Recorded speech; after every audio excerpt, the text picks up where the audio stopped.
It's Thursday, everybody, which means it's once again time for the Smite Pro League. And we've actually got some doozies lined up here for you this week. My name is Finch, and joining me here on the desk, I have Anatoly Alexeyev, not going to be helping me break it all down, because it's not just this first set. All four sets that we're going through this week are going to be nuts. And what a way to start this very first Thursday in week number 6 after the bye week with Dignitas up against Pittsburgh Knights. That's right. We've got second and third seed overall playing up against each other. Speaking of where everyone's currently standing, let's take a look at those rivals. Still up at the top.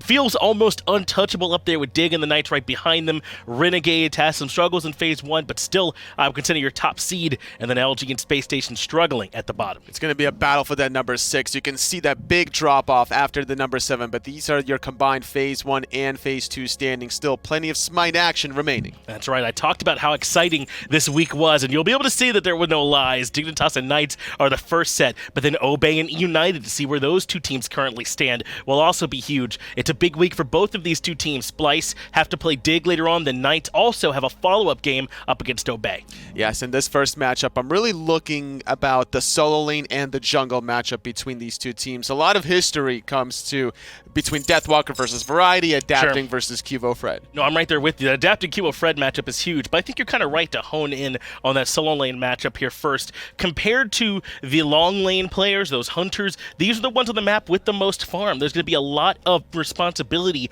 on both Variety's back and Deathwalker's back here, but in particular, man, Variety, I feel like he really has stepped up for this Dignitas team. We give so much credit to Cuvo Fred all the time and to Trixtank, what they're able to do, but Variety's right there with him. He really has the slight edge over Deathwalker because historically between these two players, out of the 52 games that they've played against each other, Deathwalker has lost most of them, Variety winning 35 of the 52. That's right. Every team Variety's on has generally been very, very good in the online phase, and then maybe had some struggles when it comes to LAN, if you consider second place's struggles, right? Yeah. It's something a little bit less than first place, if you want to count those in those marks. But this guy always seems to win when he gets there and when he needs to, so it's not going to be an easy task for Deathwalker. There's always a lot of fireworks, though, whenever these two players go at it. I'm always looking back towards that historical Season 4 Valencia match of Rival versus Dignitas in the finals, where we did see that epic Ares coming out of Deathwalker, so anything can really happen in this solo lane.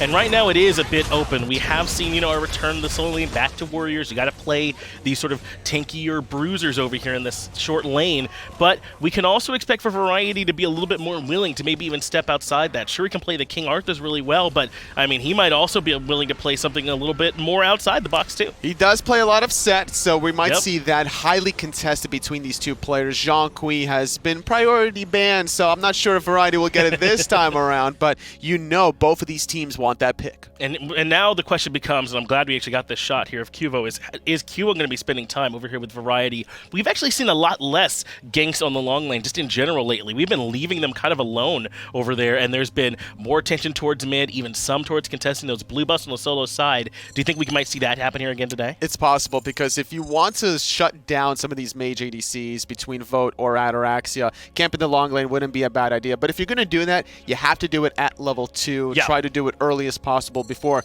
the ultimates come available. But this is another historic matchup, man. Cuvo Fred up against Adapting. A little bit closer, though, compared to the solo lane matchup, because in the 55 different encounters between these two players, Adapting has won 29, Cuvo 26. Wow. Clearly close between these two guys, and I think well-deserved that their record kind of speaks to just how close it is between them at all times. And I just don't think we ever give Cuvo Fred enough credit. He's always such a monster player, and Dignitas relies so much on him to be playmaking, to be able to rotate around. I mean, Ataraxia, you don't always look at him to win lane outright necessarily over there, but you do count on Cuvo Fred being the one who I think is able to help push your team ahead. He has a lot of creativity between picking the newer meta picks in the jungle, such as the Ares, and then also trying to go for the more traditional picks back in the Raven, something that he leans on a little bit in phase number 2. But it's going to be a difficult challenge against Adapting, because his god pool is just very wide. It is. Adapting play just about anything. The Arachnes can come out for him, Mercuries, those sorts of things. And I think Adapting has kind of come to his own a little bit more here in phase number 2. In phase 1, it felt a little bit slower than old Adapting. He's being really patient around the outsides of fights, but we've seen Adapting pick moments see windows that other junglers just would not jump through, and he sets up for his team. This guy is playmaking incarnate, and you just want him on your team. And his stats are kind of off of the back of having such a wide god pool, because in the 8 different games so far in Phase 2, he's played 7 different gods, only playing Ne Zha twice between SK and Rival that he's faced thus far. And to talk about these two teams here a little bit more, Totally, just in their Phase 2 records, I was looking at who they've played so far. Dignitas are 2-1 and Knights are 1-1 just in Phase 2, but the one win that the Knights got was against SK. Meanwhile, Dignitas have only beaten Space Station LG. You can only play the people ahead of you, but so far, I would say the SK win's probably a little bit more impressive. This could be a really big determining factor for how these two teams perform in Phase 2. Outside of the wins, you can also look at both of these teams' losses, because their losses are exactly identical. The same team, which was Team Rival, and the same exact record, only finding one game in that best-of-5 set. Same week, I think, right, too? Like, it might have been, actually. But that just goes to show how evenly matched these two teams are. And the last time that these teams faced was in week number 5 of Phase 1, back in April 25th, over 4 months ago. Yeah, these teams are not the same, and I think that Dig had a slight edge there because Knights went through way more changes. The Dignitas core was still intact. You still had Variety, Cubo, and Trixtank, and they were getting Ataraxia in and Hurrywin to adjust. But this Knights team, I think, benefited from that time even more. They said they have a lot of strong personalities. It was going to take some time to gel, and I think they're getting closer to that. I think so. They also struggled a little bit in the MSI, but then again, everyone struggled in MSI up against Renegades. That's right. It's going to come down to a lot of creativity of how not only your god pool, but also how you're going to start opening the map. And looking at the support players, I'm really looking at how Emilzy impacts the beginning flow of the game. He really relies on harassing the enemy jungler, whereas Trixtank doesn't necessarily have to do that all the time. Sometimes he'll just look for the red buff invades. That's right. Maybe not as egregious as you might see from some of the NA supports, like Aurora comes to mind, or Polar Bear Mike, Yannick. And those guys, and how aggressive they'll be early. Emilzy's not quite to their level, but you're right. He does like to make his impact early on in the game for sure, which is going to be a pretty big deal here in this one. We have seen some of those supports, kind of go for crazy plays, invading around the blue buff, around red buff, and just not letting you do your farm. Emilzy will be there, but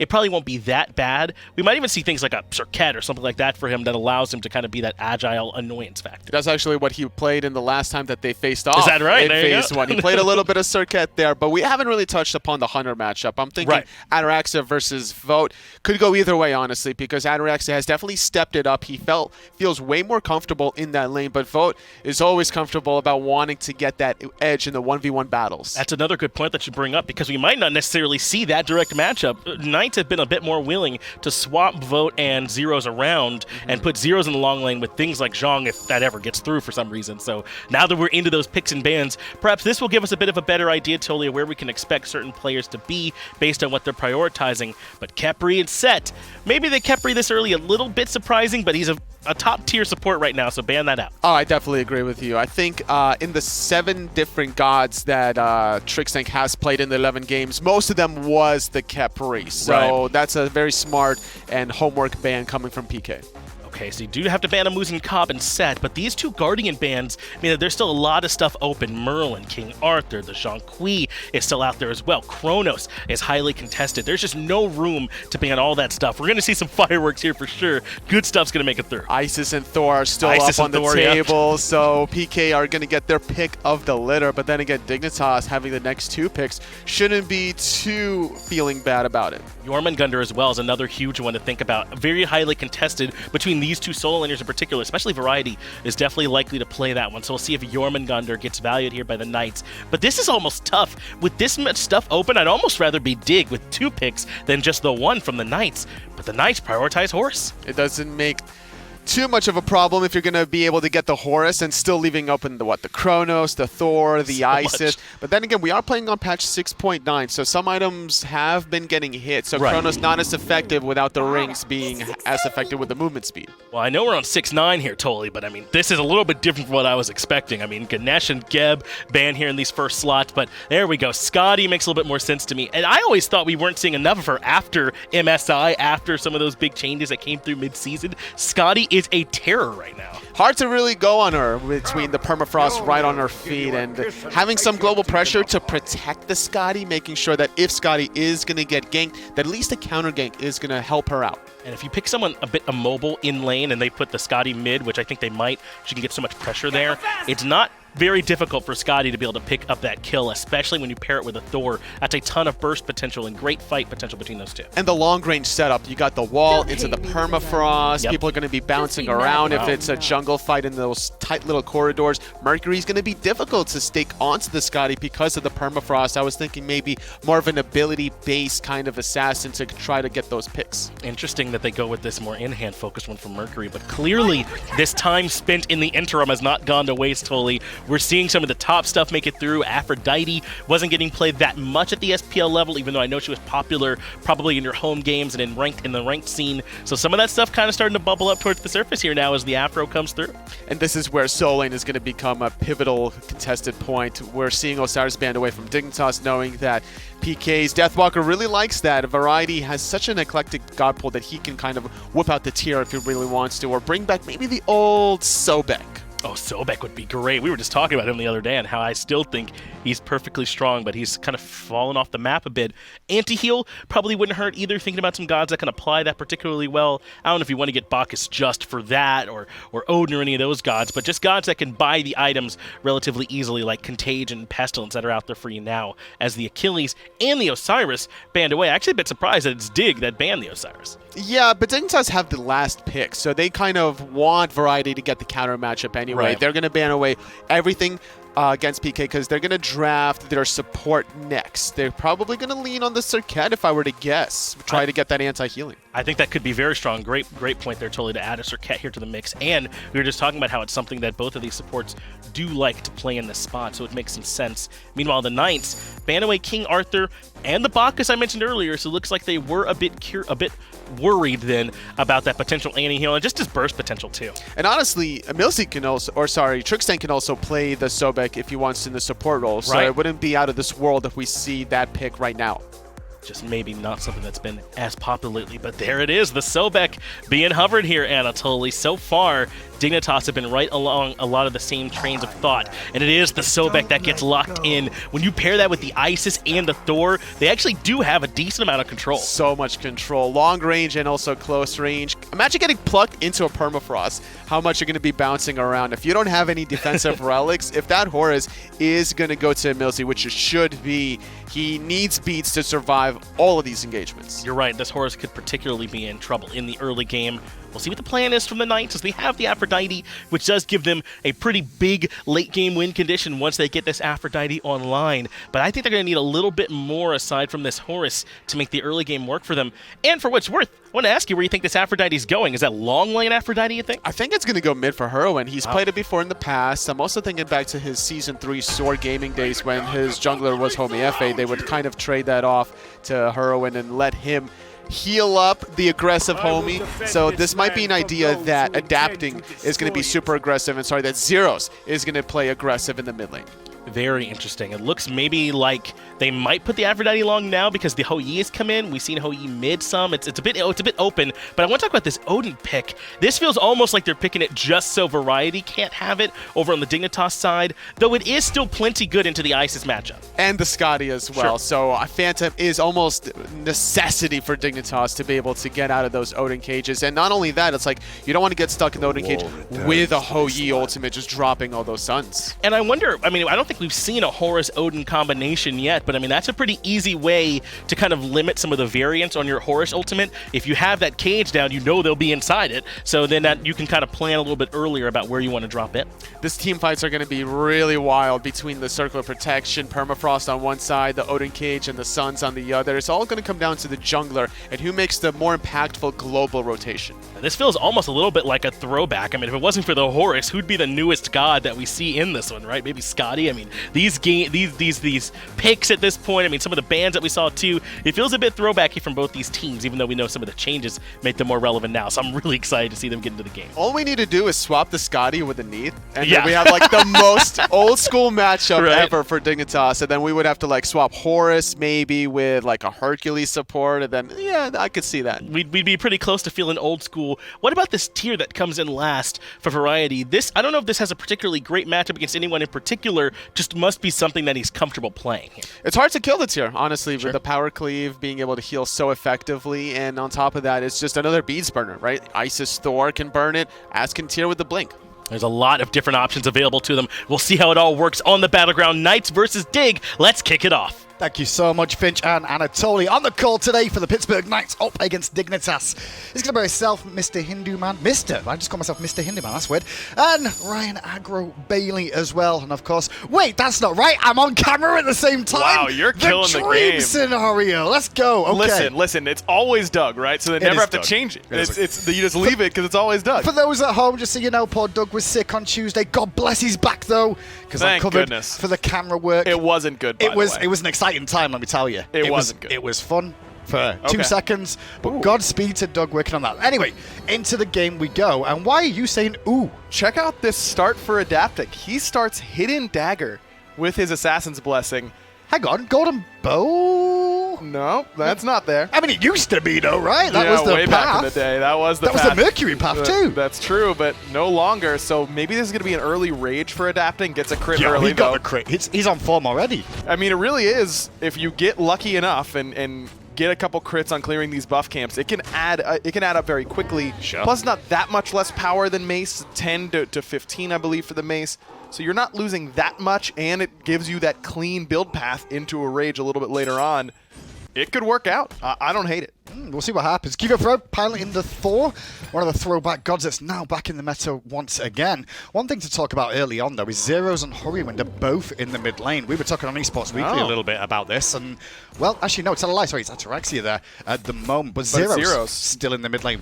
Both of those have been playing the dual lane quite a lot lately. Yeah, I wonder, because maybe it's you want to keep this Aphrodite away from a bad matchup in Isis, but I feel like Scotty might be an even worse matchup for you on the Aphrodite. So that must not be it. Really, I think PK is just looking to use Vote's experience in the long lane to abuse Hurwin's lack of experience in the long lane. This makes sense to me. Why have two players who are new to this area just kind of fuddle around over there and box it out when you can have one player struggle potentially in Hurwind and the other in Vote have great opportunities to get kills, especially with a god like Hou Yi that all-ins very well. Look at Hurrywind here, stepping up still even further at the moment just to keep the pressure in this lane. Isis versus Hou Yi in a lane matchup.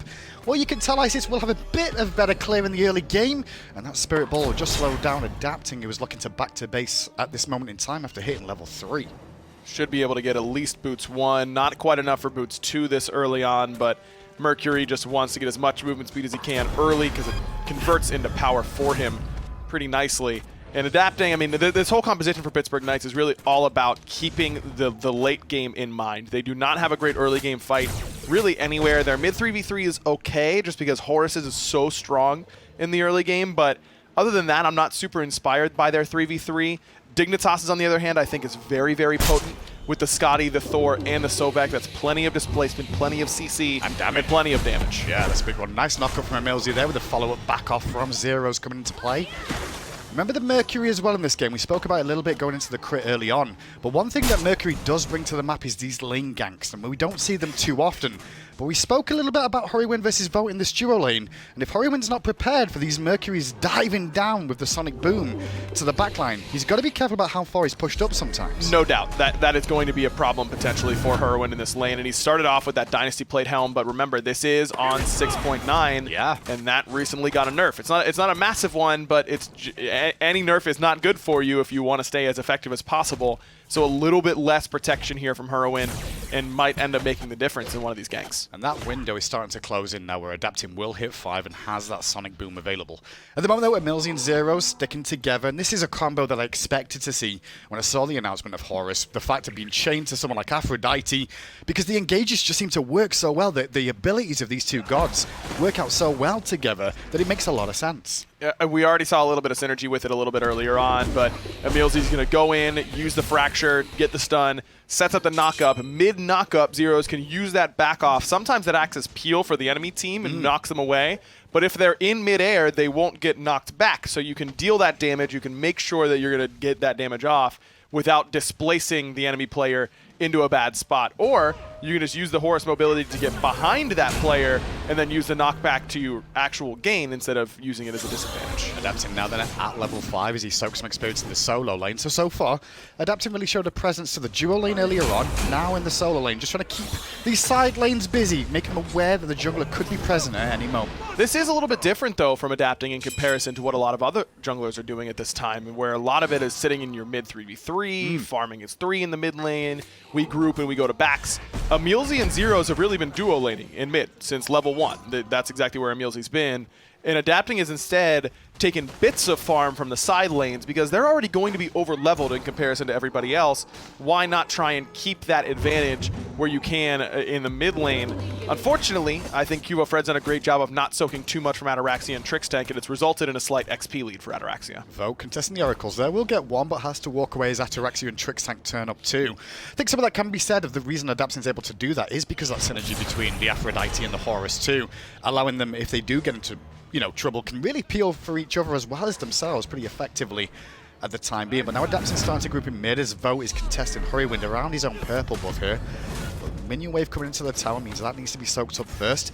Into full boots first of all for the Hou Yi. Same can be said, I guess, for Hurrywind, who's gone into the shoes of focus here. Mobility definitely important in this duel lane. It's just that you're going to get so much farm in the early game, you don't need to worry about getting your stacking item online super early like you used to. The mobility is more important because if you fall behind and there's constant lane ganks, then you're going to have a lot of trouble, most likely. So this boots rush we've seen for quite some time now in the long lane, and I think it's going to continue. And LZ just trying to contest a little bit of these back harpies here on the right-hand side as Dignitas look to invade. Very funny to see a Thor and a Sobek walk right up to a tier 1 tower line with 2 gods in front of them, and no attempt at trying to pick them or poke any damage on. Talking about poke, Vogt took a ton from that Spirit Ball and the Wind Gust after the fact. Isis is back in the meta. This is before obviously the small change nerf that we saw in the latest update notes yesterday. Is Cubo Fred in the mid lane, caught in a bit of an awkward spot, has to hammer away. Trix and Ataraxia, however, though, looking to invade the left-hand side. Unfortunately, there's not much up at the moment. Well, Dignitas has done a great job at keeping track of where Adapting is. It seems like someone is always pretty wary of where that jungler is, and that's a huge part of playing against these great junglers at a high level. Check out the ward that Cubo Fred placed between the tier 1 and tier 2 tower in lane on that right-hand side. You were talking about lane ganks earlier. Yep. This is really the only way to successfully defend against them. Is Tyr really someone that you're worried about those lane ganks for, though? I mean, he's against an Odin in lane. A Tyr's got, the Lawbringer to escape. Quite tanky too. He's also, well, his passive is actually really good at reducing the amount of CC he can take. That is normally true, yes, but Special Delivery is one of those, it's a grab, and grabs don't get DR'd that way. Sure. And so you will receive the full duration. I mean, it's only a second long anyways, but that ends up being enough a lot of the time. Is Variety the #1 priority target for Adapting the gank? No, it's definitely Hurrywind. And I'd love to see someone from Dignitas be able to step up and place that same ward in lane to keep Hurry safe from that idea. You can see the wards down from Dignitas on this left-hand side of the map just to make sure around the purple buff that they do keep track of Adapting coming through here, and that's where he is right about now. Trixtank, though, on the Sobek coming around as well to check in on it. Interesting to see Trix on Sobek. It's not one of his real go-to gods, but there's that ward you were after as time goes on, just to keep track. The bad news is Adapting knows it's there. He does, but it feels horrible to spend 120 gold to sentry your own lane. And then, if you're spending the 120 gold, you know that you're going to have to make a gank happen, but Dignitas also knows that. I mean, there's no reason for you to sentry that ward unless you're planning on ganking in the next 60 seconds or so.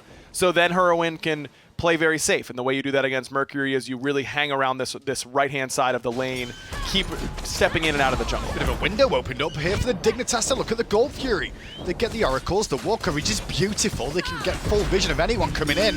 And Pittsburgh Knights caught with their pants down for a very quick Gold Fury for Dignitas at the 8-minute mark. Well played. That's just classic Smite right there. You get the lane advantage in mid and duo, and then you end up going towards gold and bursting it in the amount of time that your enemy has to spend clearing out the waves that you just pushed. But in a weird way, like, Knights shouldn't be too worried about that. If you look at the composition, the design, it is very late game focused, isn't it? It's all about the team fight for Pittsburgh Knights, no doubt about that. They have a little bit of AoE, courtesy of Vote. That's going to be your main follow-up to this Odin cage. You've got great sustain between the Horus and the Aphrodite. You've got the Odin cage, which is very disruptive. I mean, you've got a lot of tools in these team fights. Your skirmish fights are not very good. You have to invest a lot, I think, in order to make these skirmishes work in your favor. Such a big game for these two as well, especially with them near the top of the SPL at the moment. And vying to try and get one of those 2 secured spots into Hi-Rez Expo, the World Championships, get themselves a decent spot there. The competition's tight at the top, however, though, and neither of these teams maybe is guaranteed it. No, but not by any stretch, which is crazy. I mean, you look at the talent across these squads, you would think, oh yeah, they're definitely going to get towards the top end, but not really the case. Variety gets caged underneath the tier 1 tower, holds onto the ultimate for an awfully long time, Still gets a holding heal off, and ends up dying for it. Just greedy Harry right there. Ends up getting killed for first blood. In the grand scheme of things, though, if your Lawbringer is away, maybe Deathwalker can still jump on in, right? Like, yeah, but then he could heal. I mean, the fact that he can't heal in the middle of that tower is the big problem that he has to deal with. Too deep. He gets greedy by stopping Emilzy's back. Deathwalker says, okay, we can trade ults then if that's what you want. And that's not even a bad ult trade for Variety because he had CDR where Deathwalker didn't. I mean, you've got the Glad Shield there. Yes, the base cooldown on that Odin cage is a little bit shorter, but with the 10% CDR, you're basically in the same spot. It's not a horrible thing by any stretch, but it just means that now if Dignitas gets a pick, that's that first blood bounty off the board already. It's taking Variety off the map. Now he has a slight level disadvantage. It's just an annoyance that didn't, it's an unforced error. Didn't need to happen. So 1 kill so far as Deathwalker's now at Variety's blue buff, trying to contest a little bit. Trickstack going to come on in and try and cause a problem too. Pluck off the mark and the ring drop down.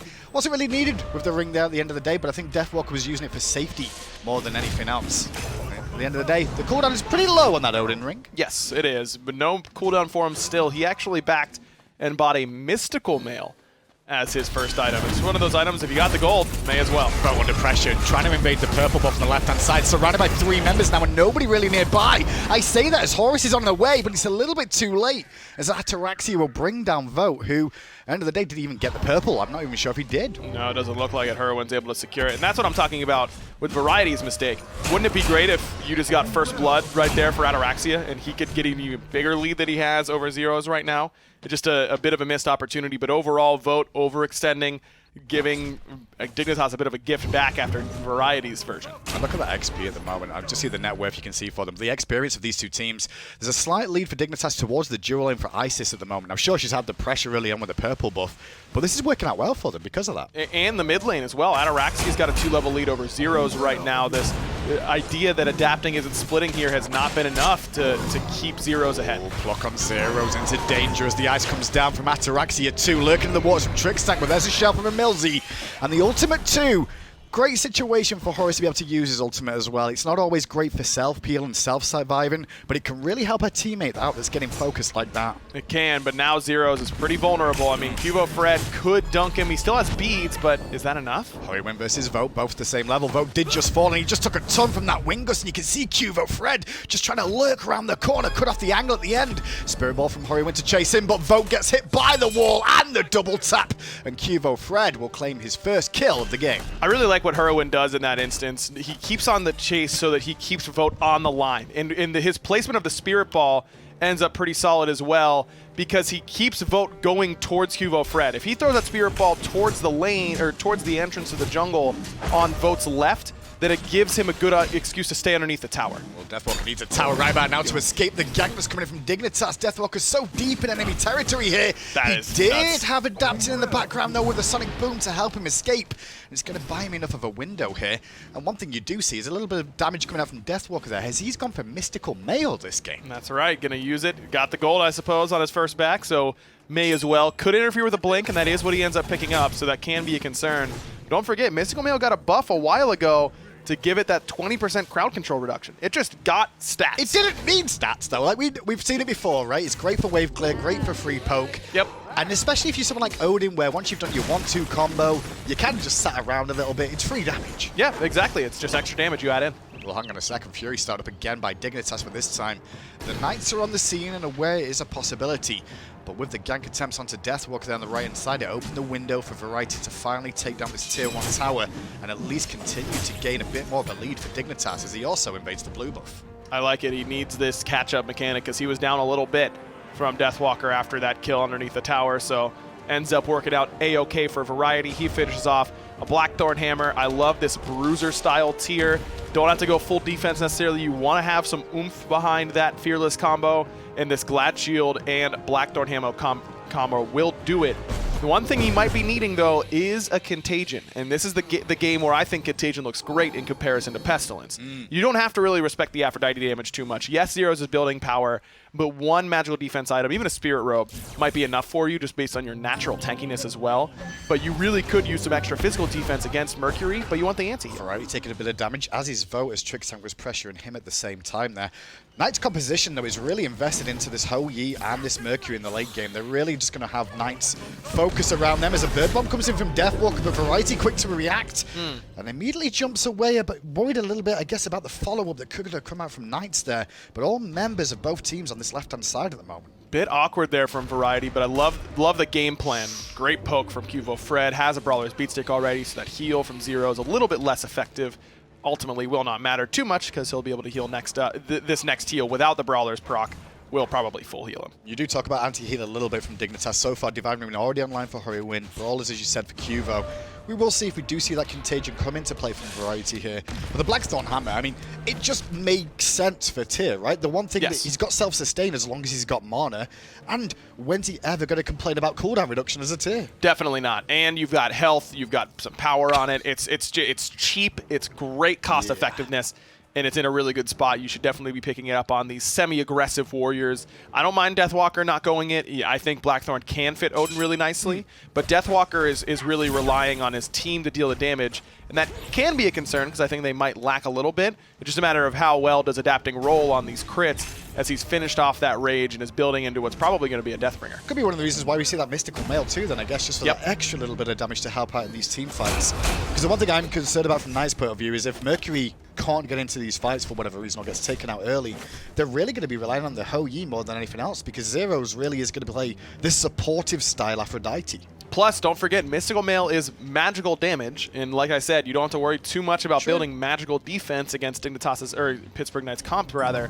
And so you get a little bit of extra value out of it. Mystical Mail, not very good when you are one of, only 2 physicals or so, and trying to add some extra damage that way. Not great there. Here we go again. Dignitas around the Fury opportunity here. 4 members grouped. War comes out from Cuvo. Fred trying to just isolate Emilzy a little bit there.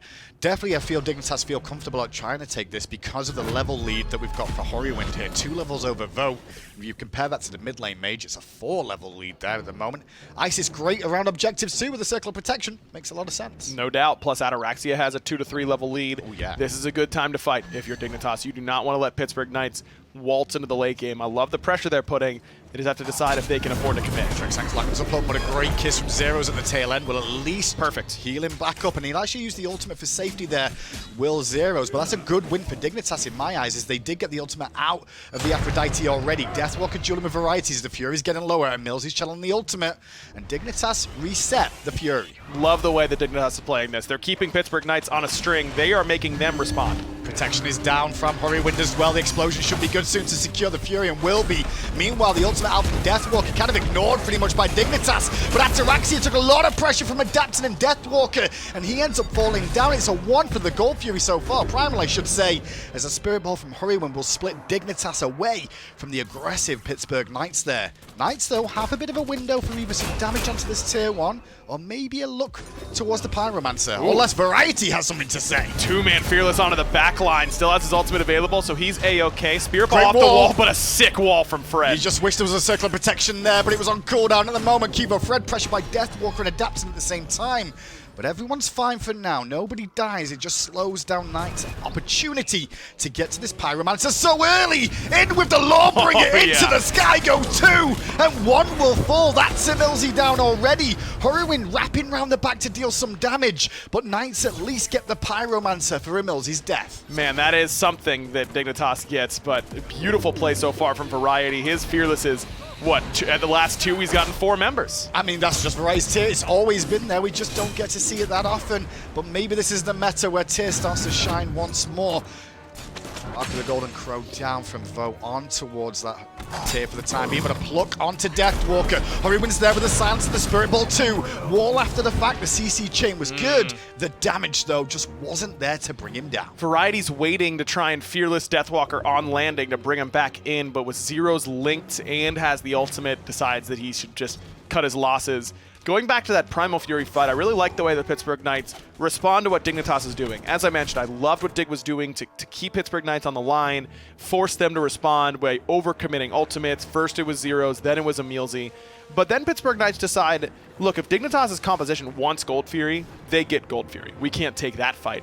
Instead, let's wait until they commit to that. They drop the Circle of Protection, and then let's all in Ataraxia. We separate him from that Circle of Protection. We keep him separate, and it makes it very hard for Dignitas to peel. Trixtank does end up picking up the Phantom, but no Shell against a crit Merc is pretty dangerous, and it ends up being perfect for him. Bringing the middle lane coming out from Deathwalker here. The Bird Bomb good onto Ataraxia, who couldn't get away at all. Trixtank was around, but he couldn't do much about that situation there to peel enough for Ataraxia, who ends up falling down, and 3 members from Knights now grouped on the tier 1. But in the left-hand side, just keep an eye on Cuvo. I think he's thinking about going in here. Meanwhile, Variety just dealing with Vote on the right-hand side. But no one's checking Hurwin on this left-hand side. He's going to get a tier 1 for himself, but might cost Dignitas a tier 2 in mid. And I think that's the big call here from Knights to go for this tier 2. Pressure from Emilzy on Cuvo Fred. Good poke damage there to keep him in check, but Trixtank got hold of Zeros and got the beads out of Zeros too. Nice small win in response, and the good news is the tier 2 tower is still standing. Very good win for Dignitas to get the beads from Zero. Still has the ultimate, so still not particularly vulnerable, but still one step down. That's the problem of killing Aphrodite. You need to really check a bunch of boxes in order to kill her. Does she have her relics? Does she have her ult? Does she have her cooldowns up? It is difficult, and that's why even at level 14, Zeros is going to be a major focus for Dig in these fights. Well, you did ask for a contagion this game from Dignitas, and it isn't on tier right now, but we do have Trixtank picking it up on Sobek. Sure. That does make a lot of sense in my eyes. He's going to be more in the main frame of the fight for the most part. Yeah, plus if he ends up hitting Zeros with a Sickening Strike, that applies anti-heal as well. He'll be close enough for the Contagion passive. That's 90% anti-heal right away. Seems pretty good. Is that good? Seems pretty good. I mean, he's got a run of Asclepius though, so at the same time, he's going to have a little bit more healing. Fire Giant started up by Dignitas. 3 members here in the ult channel by Emilzy to come on in. He jumps onto Variety and Ataraxia at the backside, but Dignitas don't stop the Fire Giant. They're still committing to it. Circle of Protection down, it explodes and gets the kill. Cuvo Fred to the sky looking for the turnaround play. Emilzy's still getting aggressive and he's not having fun against Variety right now. But at the same time, he will escape back to the safety of his team. The damage is done, however. Dignitas get a Fire Giant. Good opportunity by Dignitas. Just like that Gold Fury fight, Pittsburgh Knights know they don't have a great opportunity to get it and actually take the objective. They're looking for the fight after the fact. But as soon as the fact that Deathwalker isn't there on time, Vote isn't there on time, and adapting Sonic Boom smacks him face stab into a Fire Giant pillar, the fight was instantly over from that point. Cuvo Fred's ultimate looks a little bit odd, no surprise factor in that position, but he's just using that to scout out the engagement, to see how far away Deathwalker and Vote might be. He realizes they're close enough. Emilzy looks like he's a great target, but the worst thing you can do in a situation like that, after using a bunch of ultimates, after committing your beads for Ataraxia, is to stick around and try and kill a support. It's not worth it. Just take the objective, get out, spend your gold, and get ready to siege. Dignitas now starting to try and siege up the mid lane, but Deathwalker getting aggressive on Ataraxia, drops the ring down and gets support from Emilzy too. Ataraxia can't get out of the ring just yet. Phantom used Aegis too. Bomb is good and Deathwalker gets the kill, but can they get out after the fact? Variety trying to walk away, but round the back comes through with a big Spirit Ball on Zeros, and Zeros getting very low, has to Aegis the Circle of Protection to safety, and Cuvo goes to the sky, but he's not looking for aggression on the front side, he's looking for Adapting, who's after his speed, and that's the man you want to watch. That's right, Adapting had a speed for the last few seconds as well, so he ends up living because of it. Cuvo can't close the gap, even with a Mjolnir's attunement. Another good pick from Pittsburgh Knights onto Ataraxia. So we see both ends of this trade that's happening with this meta right now, right? Hurwind is huge. Level 19, he's able to wrap around the backside of a fight completely safely, use his whole kit, doesn't take a lick of damage because he's too healthy. But Ataraxia is not nearly as farmed, and he's ended up getting farmed as a result. Causing problems for them then. Gold Fury started by Knights here, looking for a window. Variety in the close by, as is Horriwind, who was looking for a beautiful Spirit Ball over the wall, just a little bit too late to make a decision there and find the window. So the gold difference is only 4,000 at the moment. but Dignitas have a bit of a window in mid lane to try and pressure onto the tier 1 once more. The Fire Giant usage so far from Dignitas has not really found a window to do much with, other than the extra, the global gold they get from securing that. As now, though, they're starting to pressure up this middle lane. Variety in the jungle, looking to try and cut off some of the options. It's all about trying to keep an eye on where this Mercury is, but at the moment, Mercury doesn't have his ultimate. Still down for a little bit longer as well. Tower down to about a third HP, but Dignitas can't quite secure it yet. Ataraxia, no Aegis for 80, no Phantom for almost a minute. For Trickstank, that's a big problem with Deathwalker having Blink ult soon. This tower doesn't have much health in it. It might be a bit of a risky investment from Knights to try and defend this one. If that tower goes down, they could be caught very out in the open against a Fire Giant Dignitas. But at the moment, they feel their sustained support for each other is good enough as Emil's going to blink in with Deathwalker too. The ring is down, but it's trapped no one, as you said.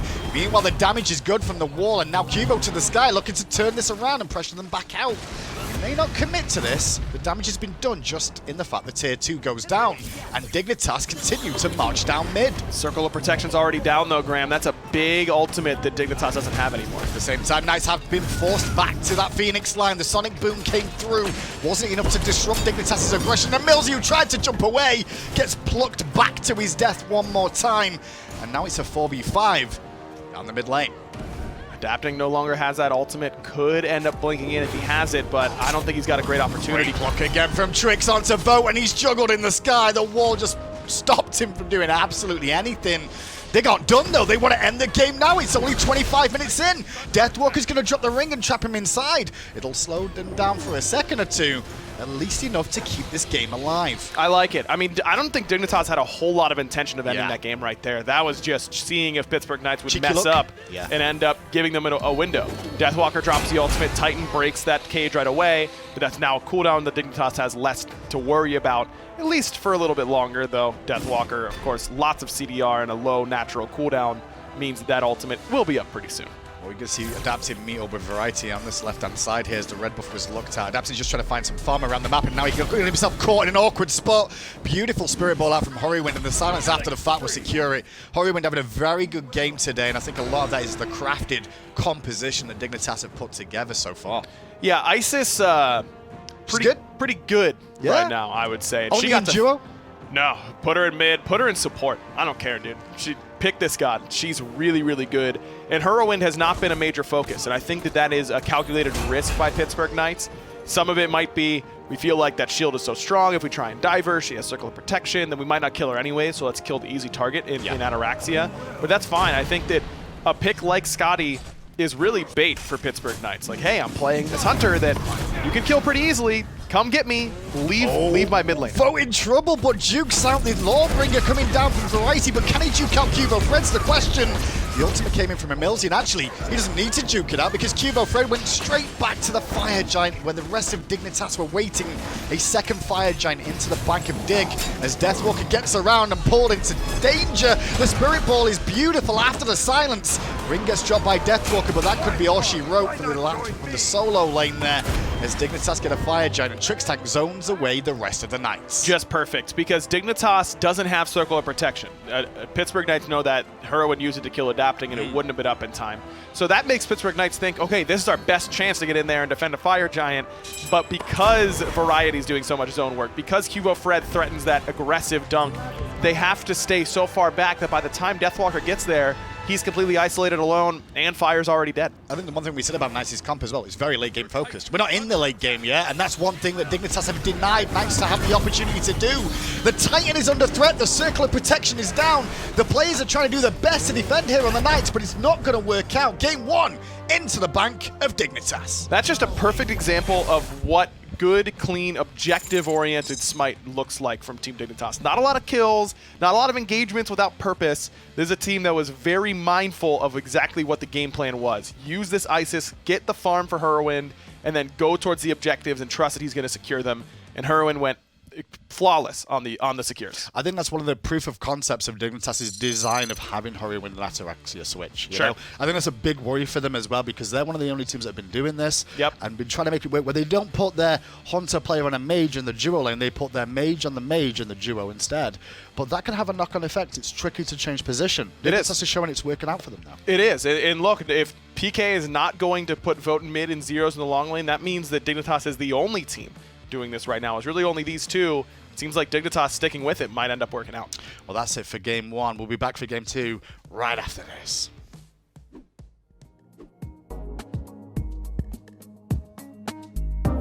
Alienware, the official PC provider of the Smite Pro League.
Don't fight without a purpose. That was the mantra for Dignitas in game number 1, and it worked entirely to their benefit, purely objective focused. Welcome back to the SPL. My name is Finn. To Dignitas come away with the game 1 win. I've got Anatoly here to help me break down exactly how they did it up against the Knights. In all honesty, Dignitas, it felt like we're in control of at least the pacing the whole game.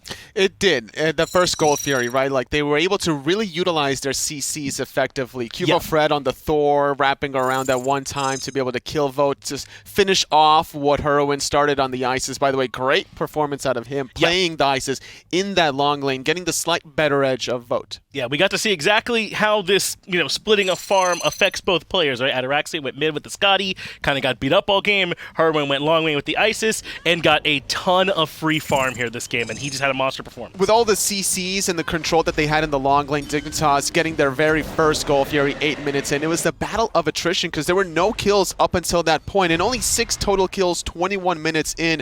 Dignitas sneaking away the Fire Giant. PK a little bit too slow, even with Emilzi's to the skies ultimate, couldn't get in there, adapting, couldn't thread the needle with that Sonic Boom. We're going to see it right there, just clip the wall, and if that did connect, we would have seen a possible 4-player ultimate. That's a good point, how different that would have been. Trixtank, I believe, is going to hit a couple of very good plucks here in this fight. He has one, I think, a little bit earlier than this, where he really cut down on Emilzi's escape plan and locked him down as well.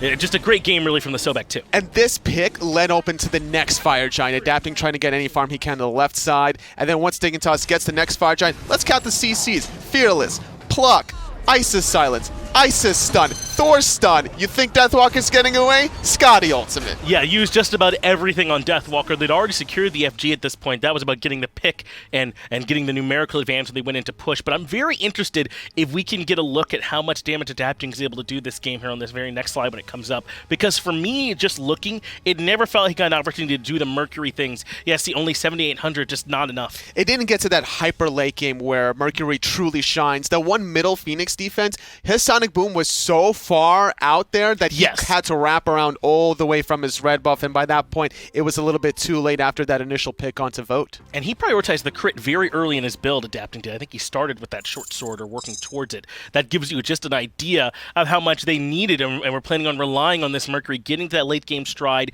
where he's hitting for those big crits, and they don't quite ever make it there. That's not the only thing they were hedging towards late game. It didn't arrive either. The Aphrodite never really got off the ground. It definitely felt like that was the game plan from PK, was to rely on the previous set, because in the phase 1 sets, the games lasted so long. 46 minutes was the first one. 59 was game number 2 that PK lost that one as well. So, or actually, PK won game number 2, the 59-minute one. So they were expecting another long one this time around. Instead, the Dignitas were relentless with their pressure, and they were moving around the map with confidence. That's the word that I think really describes the way this team played that last game.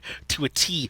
When that first Gold Fury was up, they walked right over and said, come beat us here, we've got the Isis. Second Primal Fury, same thing. The Fire Giant, same thing. Just look at the vision control that they had that whole game. I think it was actually Kivo Fred that rotates in the soul lane. He drops a regular ward between the tier 1 and tier 2 tower, identifies the pathing that Adapting can take with the Sonic Boom. And then on this flip side, it was actually Trickstank that did the same warding for Heroin to make sure he wasn't going to get ganked. There was just, the whole minimap was lit up like a Christmas tree to see where Adapting was coming from. And remember, this is a really interesting game as we came into it. There were a lot of Guardians banned out in the first phase. Yeah. So a lot of really good stuff did make it through, like this Isis that we saw have a really impactful performance. I think the picks and bans are going to look a little bit different here this time. Probably. We're not going to be seeing potentially a like Geb Ganesh. and a Khepri ban. Yeah. Yeah, the Ganesh, although to be fair, the Ganesh was on the side of Dignitas, Right. banning that one away. That's exactly right. So it was a lot of Guardians and a lot of stuff that makes it on the way through that probably normally wouldn't. The Knights, I believe, will be in the first pick spot here this time, so they're taking the Zhang Kui, Set being banned away by Dignitas. Those things all make some sense. We'll see if the Thor and the Isis make it through this time too, as they did last game. Yeah, I think those are the two picks that was really the thorn in PK's side, was the global pressure from the Thor and then just the crowd control between the wall stunts into the Isis shenanigans. And that CC chain, you kind of highlighted it with that last clip of Deathwalker's death, just to go to show how much control Dig had. And we kind of highlighted it going into that game, so very strong performance to them. I do want to point out, I think Deathwalker was probably the shining light for Knights in that game. The Odin pick did work. There was one fight in the middle lane where I think they wanted to blink cage initiation, and that was off the mark. But aside from that, I think it was a really good performance. It was a good pickup in general because it forced Trickstank into the Phantom, and there were so many instances where Dignitas were caught sometimes without their relics. Ataraxia in the mid lane died twice because of no relics, because of the no Phantom, and that kind of stalled out Dignitas' efforts. But at the end of the day, you still have to be mindful about the Isis. Even though you could cage her, she's still going to deal a lot of damage with that circular protection. That's right. I mean, they kind of were too busy worried about the Scotty, and the Isis got out of control. As the Amusin Cobb ban makes a ton of sense, that he will certainly be a little bit less good with some of the changes that came around how the Bees passive and interacts with items, but still plenty potent. Isis also banned away this time, so Heroin will have to find something else as the Knights go right back to this Horus. It doesn't surprise me. I think despite all the Guardian bans, Horus is still a #1 go-to. Even though Khepri wasn't banned this time around, PK did strip that one away last time. I think Horus's global pressure is nice. The ability to get in there, shred protections, and knock people up is such an important form of CC.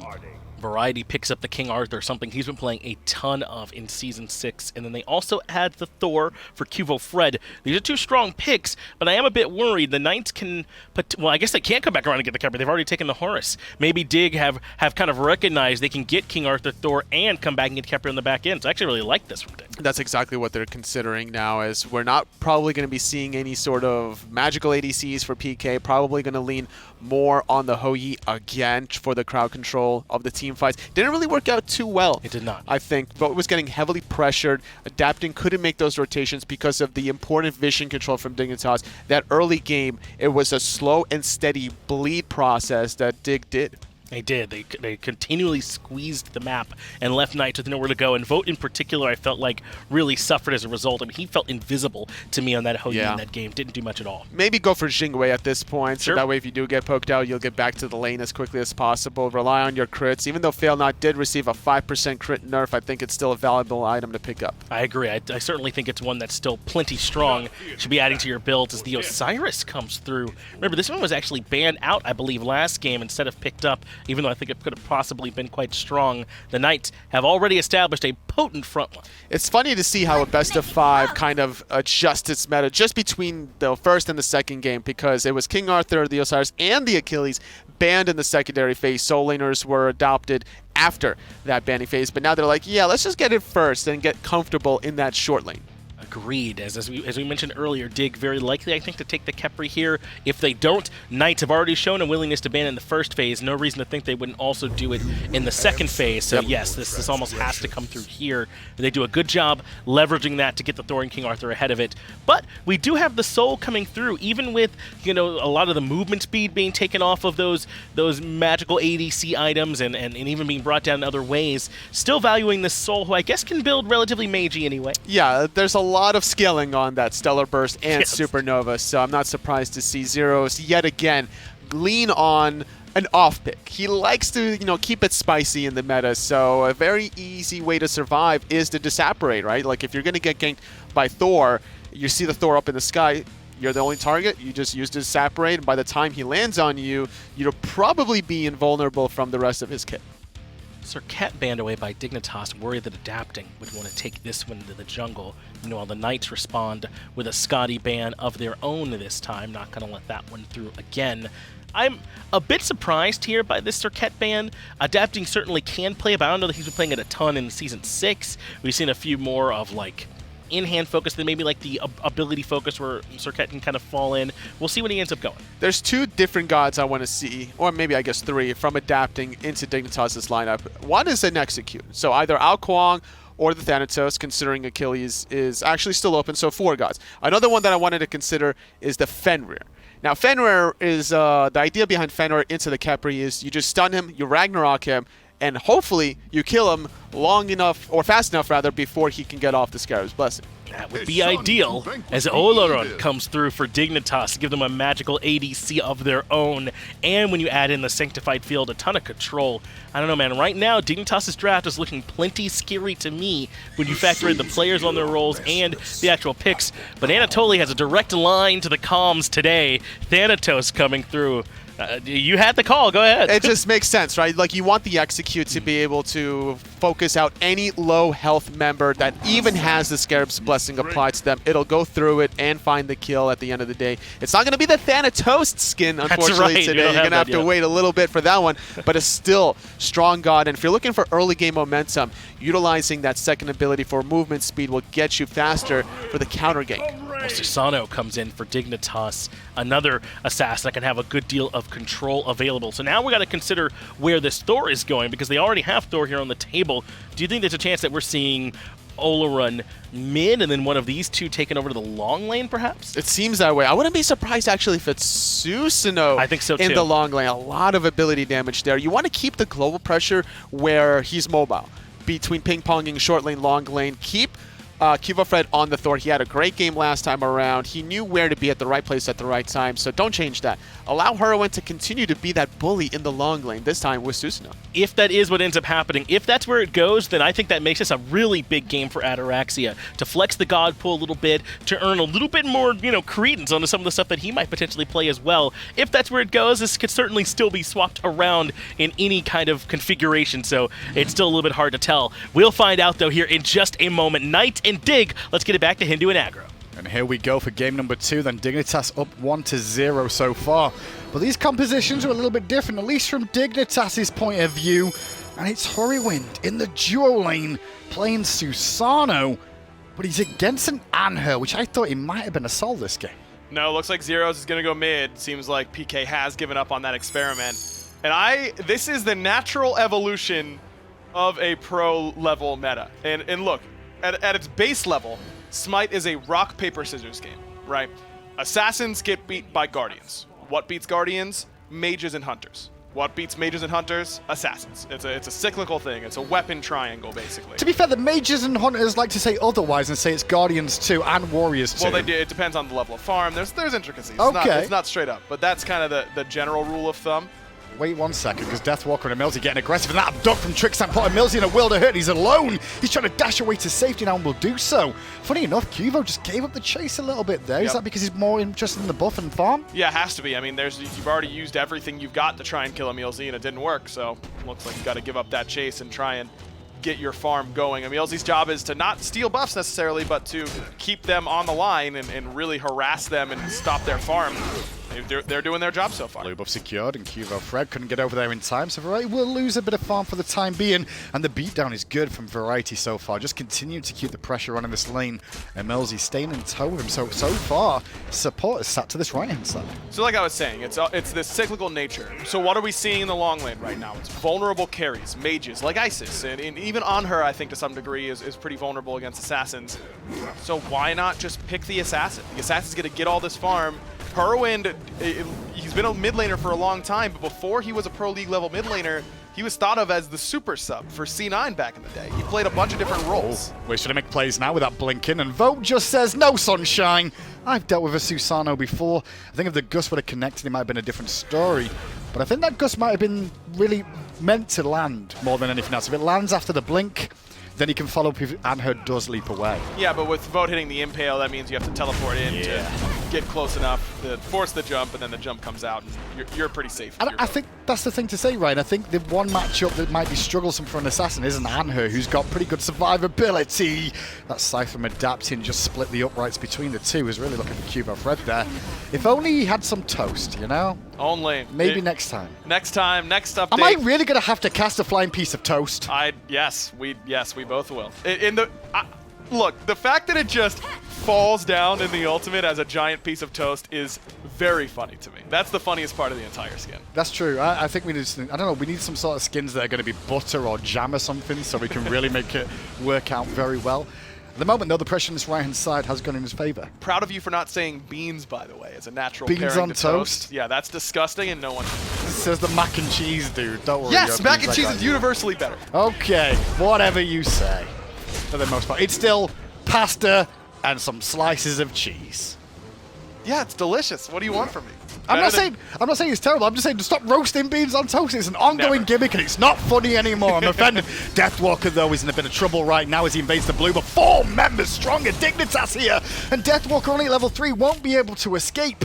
Luckily, though, Emilzy got some support from Adapting coming over. But that's Knights being too aggressive with the composition there and not realizing Dignitas were in a position to collapse. This is critical from Dignitas because Variety cannot survive without blue buffs for the rest of the game. I mean, already he's out of mana because he missed the first one. And King Arthur's not great at this point in the game. Everyone thinks of King Arthur as this big lane bully that does a bunch of damage and sustains through everything.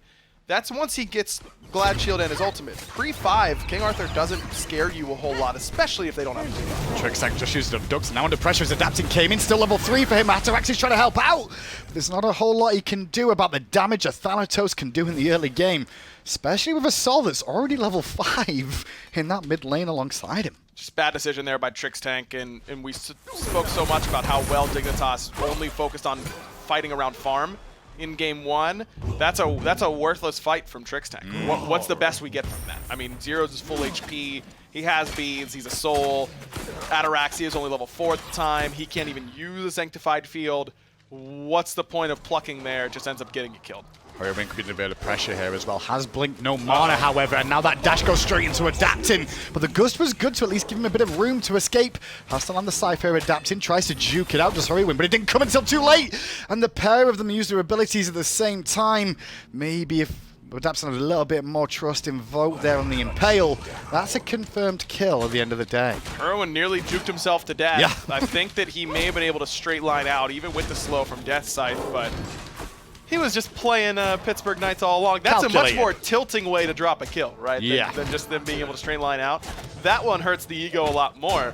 Big brain by Horrywin. I do want to say, I felt like Dignitas didn't have trust in Horrywin and Ataraxia to play the other characters. But just look at what they're playing right now. I've got Ataraxia. Sure, Oleron is technically more of an in-hand mage, more ability, damage focused on the basics to an extent, and has a hunter-style play to him. But Susano, for a mage player that's just transferred to the dual lane, that's a little bit further out there, and that's a lot of trust Dignitas are having there. It is, but I like it. I mean, this is what we talked so much about at the very beginning of the year, that this is a team that can get very creative and do a lot of these things that old Dignitas may not have been as inclined to do. Well, Variety, after being aggressed on early on and have that blue invaded, he's now starting to answer back a little bit more in that lane matchup. Now that he's hit that level 6 point, which is funny enough, a little bit further ahead than Deathwalker. Some of that, though, will be because Emilzy spent some time in that solo lane. And the assist going Variety's way on the first kill on the Deathwalker, that all adds up pretty quickly into a small lead for him. And this is what I'm talking about. Now that King Arthur's past level 5, has Glad Shield, this is where he becomes his true form. You can see the experience per minute on the left-hand side there for Knights, and it's the 2 carries in the top of the charts, which is a great situation to be in at the moment. Ultimate over the wall from Horrywin just to try and secure that purple buff. Doesn't secure it, forces a reset out of Knights for now, but Knights aren't done. 3 members still hanging around, and only Trix and Horrywin here to defend. Purple is secured and stolen by the Knights there, as the attempted invasion is good, and the gold lead stays at 1,000. I like this difference in game plan from Pittsburgh Knights quite a bit. I mean, in game 1, they kind of left Herwin on the island. Yeah. They didn't spend any attention there. Now they are. Aggression from Variety, but it was telegraphed aggression. If he's that low down, why is he still marching forward at an Osiris? It's because he had Cuvo Fred in his back pocket looking to land an ultimate and find a kill. Won't find it this time round, however. There's an ult used by Emilzy in mid, followed by a blink onto Trickstack. Knockup is good too, as is the ultimate from Zeros, and that's going to put Adapted in a great position to pick up a potential kill here, but the body block from Adapted and the tail end of that shell will keep Trix alive. Wow. It did cost Trix his ultimate though. I love that play from Trickstack. Just barely able to survive on the Khepri. That's amazing that he's able to get out of that situation. Not unscathed, as you mentioned. No ultimate now, no shell anymore. But still, that's a big escape. And I like this idea. I mean, we've seen so much Khepri in the meta these days. Why not go for an execute? Achilles fallen out of favor a little bit. Good point. Let's try the Thanatos. I think it can work here for Adapting, and it's worked well so far. Lead over Cuvo Fred. Also has a good matchup against Thor. I think this is creativity for Pittsburgh Knights and bringing out a pick that we haven't seen a lot of that just naturally makes sense against what a lot of teams are playing. I want to give credit where it's due as well to Knights in the mid there, because that CC chain was beautiful. It just ran out at the worst possible moment and gave Trix that a little bit of a window where Ataraxia turned up on the Olaron too to save his skin. So far Trix has only fallen down that once. Looks like he's going into the Sovereignty next. Thebes is starting to fall a little bit out of favor here or there now. Is that because of the rotations or just the lack of not getting the farm or what? Yeah, I don't know. I mean, Trickstank didn't go Thebes last game either. Seems incorrect to me. Just I think Gauntlet of Thebes might be the best item in the game right now. It is so cost efficient. It gets you so tanky so quickly. It's just so good. It blows my mind that Trickstank doesn't want it. I can think about the fact from his point of view, though, that, you know, there's 4 physicals on the Knight side. He's going to be in combat a lot against Deathwalker, for example, who he's not really going to be able to escape from. Sure. And I think he's going to be a little bit worried about the amount of physical damage he's going to take. But as you said, you know, Thebes gives you both. Yeah, I mean, you can go Sovereignty into Thebes. I think that's fine. It delays your stacks Just a little a delay, bit, but right? Yeah. it's still so good that I'd want it basically no matter what. You want the early Sovereignty against early characters like Horus and Thanatos. That makes sense to me. I'm definitely not saying it's incorrect to go Sovereignty here. I just think that if you don't have to worry about getting the anti-heal like you did last game, probably right to get it. From Emilzy, knock up onto Ataraxia, but no real panic out of Dignitas whatsoever, and it's Emilzy that took more damage than he bargained for there. Bit of a window opportunity from Knights, though, trying to be created at least. The creativity's there from them, and they've got definitely a more early game focused comp than game 1. Yes, game 1 was very late game focused, and credit to Dignitas, they didn't let him get there. They forced objectives consistently. You don't want to let a comp like what PK had in game 1 get to 30 minutes. Dignitas did not let it get to 30 minutes. It was 28 minutes or so when the game was over. So this time around, PK is much better equipped to handling Dignitas in the early game, and it reflects in the golden XP charts right now. Pittsburgh Knights is ahead in those metrics. Not really surprised to see a Sol in the game with Zeros on this team, but I am surprised because of the ring changes. Just a couple of nerfs in that direction. Something that Sol does generally like to go for. Is this going to be a Pythax out of him, by the way? Most likely, yes. Oh, hold that thought. Emilzy getting aggressive with Zeros into the jungle, but surrounded by 3. The wall from Cuvo Fred, though, and the field from Ataraxia. Just turn that around instantly. Now Vote under pressure leaps away, but in the sky is still Cuvo Fred. He doesn't go for the Anher, he went for Emilzy. A big impale from Vote will buy some time, as will the Desert Fury. Emilzy's still alive. Trick still wants to kill, and he may just get it with that dot damage. Susano comes in to secure, could be under pressure himself, as Adapting now in the sky. But instead of engaging, he's got to fall back. 2 kills to Dignitas. Zeros never got the ult off or his Purification bead. Sanctified Field, just a bit too much disruption in conjunction with Typhoon. And this, we were talking about creativity for Pittsburgh Knights. Yeah. This is the sort of theory crafting and composition building that I love to see. What is the best thing that you can do when someone's in a Sanctified Field? It's a knockup. Kill him. Consecrate, well, yeah, but it's the easiest when they're knocked up because it takes forever in order for it to happen. What's the biggest AoE range knockup in the game? Susano's ultimate. I love this combo, and it was devastating right there for Pittsburgh Knights. And I'll be honest, Graham, it's not getting a lot easier to go up against. Typhoon's only going to get better. Well, Knights realizing that they've still got a bit of a leading goal. They want to continue that leading goal by attempting the Gold Fury here, adapting more on zone duty here to keep Ataraxia away and unaware that this Gold Fury is going on. Dignitas this time end up getting caught with their pants down compared to game 1. So Knights now in a good position. But Dignitas, I think, plenty happy with their position overall. Their composition is much more teamfight oriented, late game. We already saw the Wombo combo potential between Olorun and Susano. Susano I talk about pretty often as a mid to late game character, not very good in the early game. Right now, you've hit level 10 for Heroine, you've got your Transcendence. This is where Susano starts feeling like a really difficult pair of characters. Unless you get pressured like that, and that was a beautiful combo from the boys in the Dual Laner Knights. Emilzy blinks in, CC chain, and that's the end of it, and that's one of the reasons beads are important. That's exactly the right time to do it as well. Like I said, you just hit a big power spike for Heroine, and Vote is huge right now. These constant purple and red buff invades have really made a big difference in Dignitas' level of farm on the left-hand side of the map. Last game, Ataraxia had a lead. Now he's even. Last game, Heroine had a big lead. Now it's Vote with the big lead. And you've got him on a character that can really push it well and on her. Are you worried, though, that in the right-hand side being ignored by the Knights at the moment is giving Variety a potential issue in the later game for the Knights to deal with? No doubt. You don't want to deal with a level 12 King Arthur when you're down 2 levels ever. Still one of those characters that feels really oppressive when he gets a lead like this, and Variety's done a great job. But Pittsburgh Knights really did do a good transition as they try and kill Hurry again. Adapting's in the sky, hovering down and will connect, and Hurrywind's still at level 11, no secondary relic still available, so a quick kill, and that's good abuse of a situation from the Knights that may even develop into a tier 1 tower.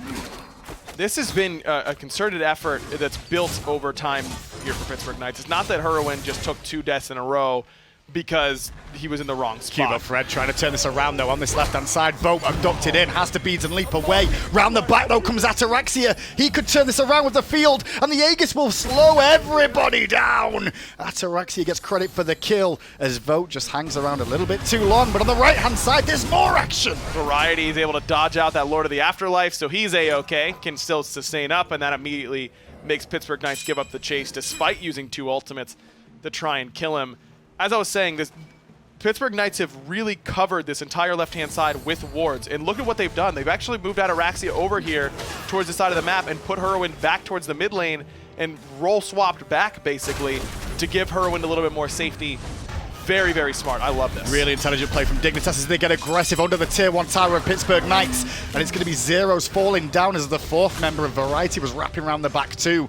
Double assassins in mid as a mage to deal with is not a fun experience. And them being Thor and Susano as well. Guys that cover a lot of distance, have range CC. Yeah, that is... I feel for Zeros in this one, man. That is not fun. I mean, I will say as well, the Disapparate is great against a single assassin for the most part. Sol's got great self-heal. But after one assassin's used their whole kit, to have to deal with the second one that just got to sit and watch and see the situation, brutal to deal with that. Heroine, though, now level 12, will be looking to go back to base to get his secondary relic online. I'm interested to see whether they give him the red buff, though, or whether it keeps going towards Ataraxia. This is definitely one of those situations that Heroine is so thankful to hit level 12. He's going to be able to back, buy beads, say, oh, thank God I don't get CC chained for my entire health bar anymore.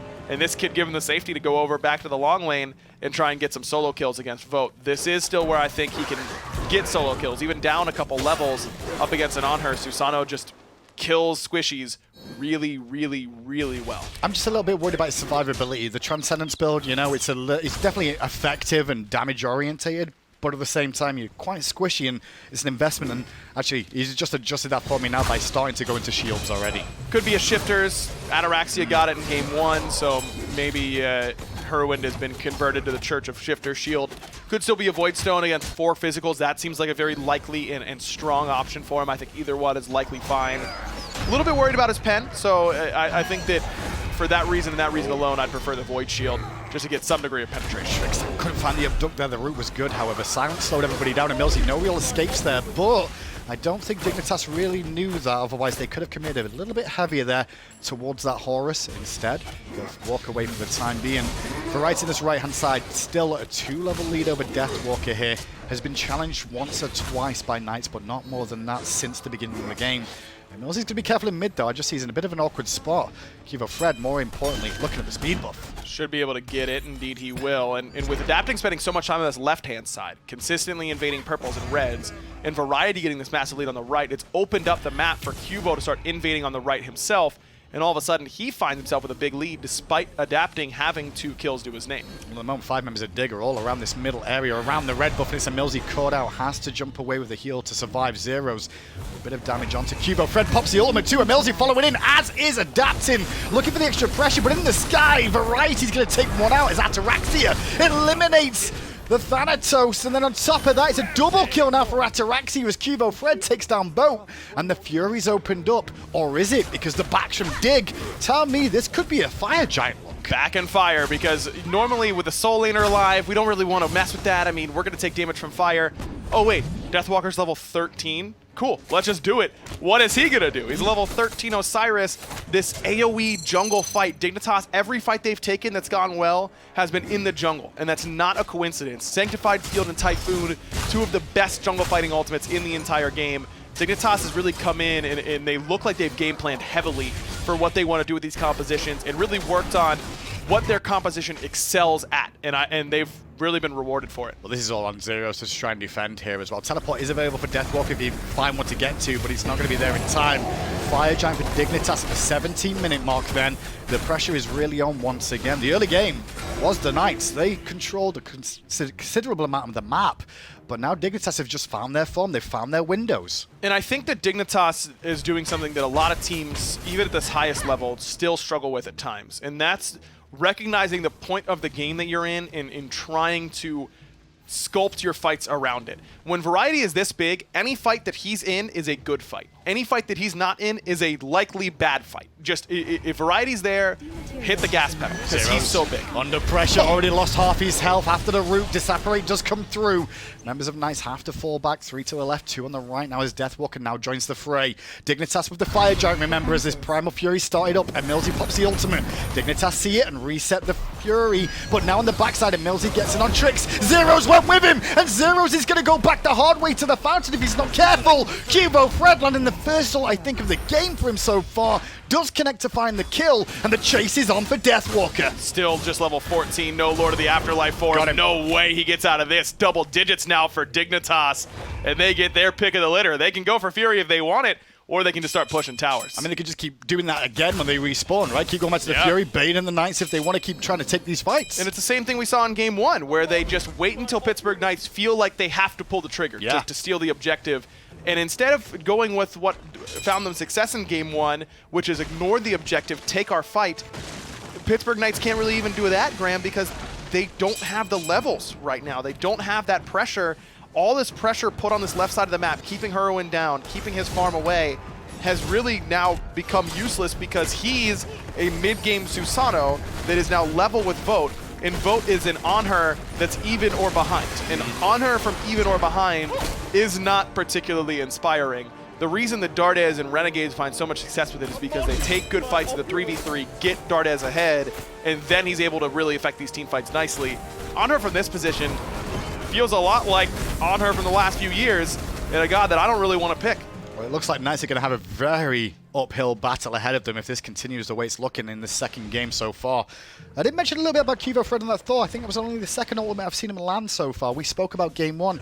He was a little off the mark, but I still think this Thor needs to be taken away from him. The walls, more importantly, have been so substantial in both these 2 games that I just don't think you can allow him to have it. Agreed. I think that there is a misconception that Thor ults need to be landed every single time. Would you like them to land a lot of the time?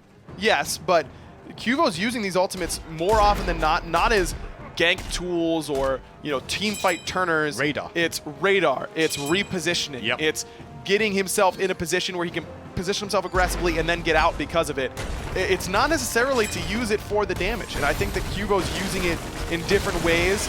Has there been ultimates that you wish you would have hit? Sure, Put it this way, I'm down for him to miss every ult if he's going to land every wall, right? And the walls are going to set up more of the team in the long run, especially because the cooldown's so low. Yep. I think there's need to take a look here at Knights and maybe stripping this away or looking to deal with it a little bit better. At the moment, though, they're trying to do better on their right-hand Phoenix. Trick sank low, pops his ult early, but it's not even needed. You see Adapting was in the sky looking for the execute, wasn't even available. And Millsy now in the sky, and when he lands, the field's down to slow him down. taken a long time to bring him down, however, he was a tanky target. But Horwin gets to the backline and forces the rest of the Knights away and picks up a kill at the tail end. Right Phoenix falls down and Dignitas head towards mid. Hurwin even tosses a taunt Adapting's away on the way out. And why not? Dignitas feeling themselves. They've looked great this set. Variety round the back point, pressure and Adapting, and Cubo will land it all that time round. That secures another kill. 13-3, Knights were up in a huge, decent lead at the start, but they can't do anything now. The Phoenix and the Titan are both under siege. Two members trying to defend. Deathwalker will ult away. In jumps Smoke, trying to buy as much time as possible for Emilzy to respawn. But the Titan will fall eventually. It's just going to take him time. Maybe Dignitas will take another scalp or two. But 2-0 in favor of Dig. Man, domination that game. And it really wasn't for minute one. That's the thing. No. They win one team fight by the red buff, and it's because this comp worked so well together, and it seemed to really catch Pittsburgh Knights off guard. I think PK did a lot of things right in that early game. They kept Hurwin down. That's the most vulnerable member. They kill him twice off respawn, basically. It's exactly when he's hitting his power spike, but they just don't end up translating that into these team fights. I just feel like Pittsburgh Knights still don't have that unit cohesion. They aren't still using themselves as 5 members of the team working as one, as well as Dignitas is. It still feels a little bit too individualistic right now for PK. I think it's very good for Dignitas as well in my eyes, just because I know when Dig are behind this team, this core, they definitely have a morale issue of trying to get themselves back up. They went behind in that game, and then they still fought back into it and found the right windows. And it's with this weird composition. It's a lot of trust in Hurwin, and then I think that he definitely redeems himself after those 2 deaths. Him in those late game team fights was constantly killing Vote, killing zeros, doing his job as the assassin from the long lane. Well, just one more game for Dig to win. Is it going to be that easy? We'll find out after the break.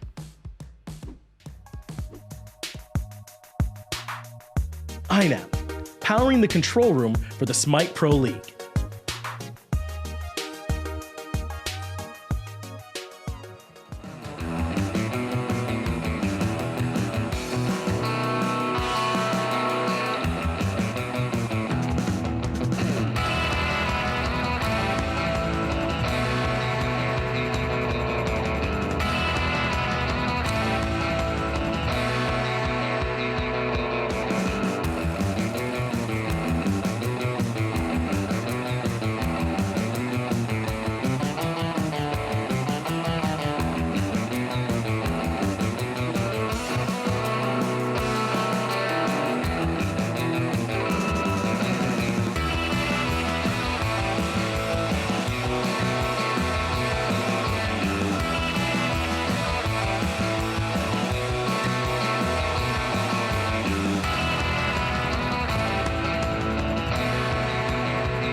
It turns out Sanctified fields a pretty good ability, and the ones who learned it better than anyone were Knights in game number 2. Dignitas on top 2-0. As I welcome you back here into the SPL, my name is still Finch. Do want to make sure I remind you all that Persephone is available for you. If you've been looking to, maybe die and you're like, man, even though I died, I still want to play the game, Persephone's perfect, because even when she dies, she can keep going around dealing damage. It's awesome. Go ahead and play her right now in your home games. But joining me here on the desk is Anatoly Alexeyev. This was a crazy game, too, because of how slow game number 1 started. It was anything but in game number 2. Very aggressive plays from Adapting, finding the early pick on Emilzy level 3, but it couldn't translate to any sort of mid-game control because of all those Sanctified fields. Yeah, exactly. I think they ran into the wall of Ataraxia here in this game, and I think Trixtank's going to survive this somehow. This is another big turning point. He should not make it out of this. It's the Rising Dawn mitigating that damage. Then he gets the Khepri tick at the very end of it, wanting to play aggressive, taking the Horus ultimate to the skies. Zeros puts himself directly in the middle of the Sanctified field. The chase down occurs. Ataraxia was actually 2 levels behind up until this point. Finding the kill onto Vote was so important to play catch up, but then offensively, Dignitas were forcing the fight here, and it looked good for PK, a nice little supernova out of Zeros, but then Variety picking up Emilzy prevents Adapting from doing anything. Yeah, I think this is the fight that wins Dignitas the game, if we're being honest about it. This is that point that breaks it beyond parity, and then Dignitas recognizes they have enough of a power play to go to FG on the back.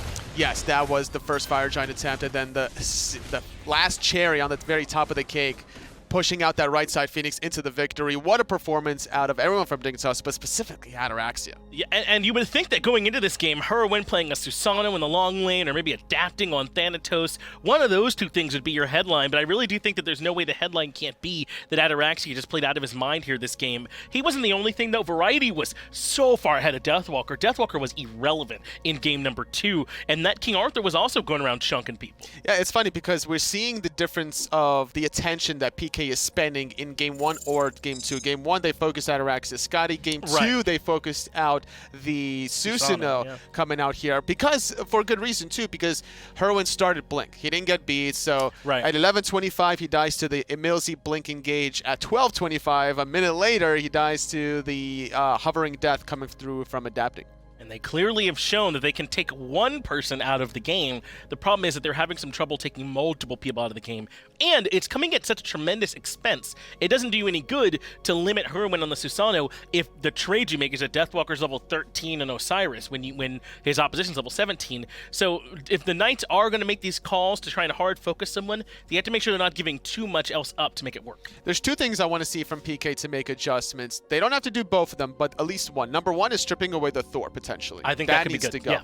Number two, if they're going to face Oleron again, they might need to pick up Giannis just for repositioning purpose, because if they're going to play that aggressively and they fight into a sanctified field, they need to find a way out. Yeah, and I don't think Emilzy has played in a way that makes me think that you're effectively banning anything from him, right? Banning away Gab or worrying about what he plays. I don't know how much that's relevant when he's having monster games anyway. The Khepri play that we saw at the highlight reel where he makes his way out, maybe it's not worth focusing so much on him, and instead, like you said, make sure they're not on that Thor. Try and see if maybe you can relegate. Maybe you can't guess what Herwin's going to play clearly at this point, so maybe you can try and relegate Ataraxia into a tough spot and see if you can go from there. And honestly, I wasn't super impressed by Deathwalker's Osiris this game whatsoever. He was level 12 compared to the level 15 coming out of Variety because of the great rotation play around his own red buff into the offensive red buff play.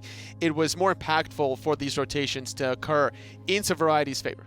And you heard towards the end there that Ryan was saying that he thought that the Knights looked a little bit too much like teams that are playing individually. But I don't even know if I 100% agree. I think Dignitas just came in with a clear game plan today, and the Knights are having trouble adjusting to it. And I think when you're adjusting, it can look like that. But I think what's happening is that in Game 1, Dignitas played clinically around the objectives, never gave the Knights an answer. In number 2, the Knights look much better, but then they're able to make big plays around the lead from Variety and around Ataraxia on this Ola run. I mean, I just think they're running into a better team right now. It's true. I think the composition from Dignitas is slightly better. Yeah. This second game, it was just a lot of AoE control between the between the Oleron ultimate, and then also coming through was the Susano ultimate. Even though Herwin struggled a little bit coming out of the laning phase, as long as you have the Typhoon paired up with a Sanctified Field, I think Dignitas were just fine. Yeah, and one thing that I really liked that Hindu was talking about on the broadcast was that some of the ultimates in Kivo Fred weren't perfect, but he was hitting all of the walls, and that was doing more than enough, I think, to make up for it.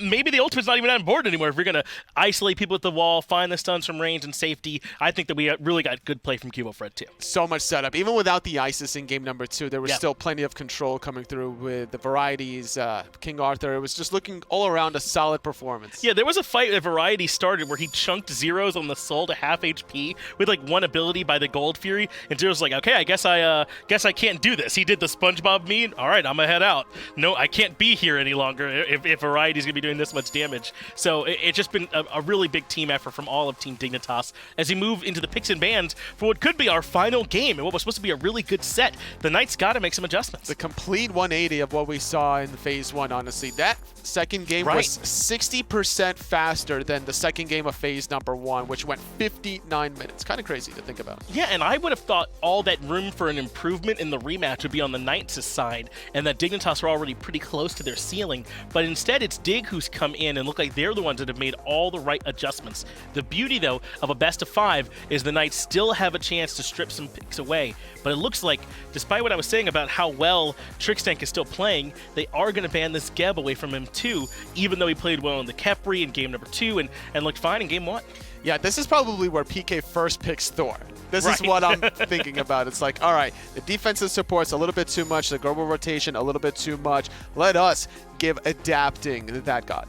Adapting has struggled a little bit here this set. You mentioned that Mercury Sonic Boom in game 1, that if it's a little bit not hitting that geometry, might actually be really nuts for them. The Thanatos, I think, look good at the beginning of the game, but as often happens, if it doesn't snowball, Thanatos can struggle. Maybe Thor is kind of that remedy to get adapting back to the adapting level we know we can play at. It could be. It also gives you another win condition of coming back into the game if you fall behind, utilizing that global pressure for the split push, something that adapting has been doing a lot in his career when he was facing off against Cloud9. But instead of getting the Thor, they're worried more about that Soul Lane matchup. They saw what Variety was able to do. They're like, you know what, let's give Deathwalker some confidence this game. Yeah, I could easily see Deathwalker and Zeros voting for this, so they don't have to deal with King Arthur here this game again. They take it for themselves. That doesn't mean, though, that Zhang Kui can go easily into the hands of Variety or Hurwind, really. I think I lean a little bit more towards Variety, but either one could play it. Even Ataraxia in the mid lane if he wants to, considering that it's Hurwind middle normally, but in this meta, it's not. That's right. If Hurwin ends up with Zhang Kui, I assume it'll be Hurwin in the long lane with it. But as you said, there's plenty of potential for Ataraxia to take it too. So a great flex picks at the top. And they still get the Thor as well. The Knights, I mean, they're going to show us that this King Arthur was enough to give up both of those picks.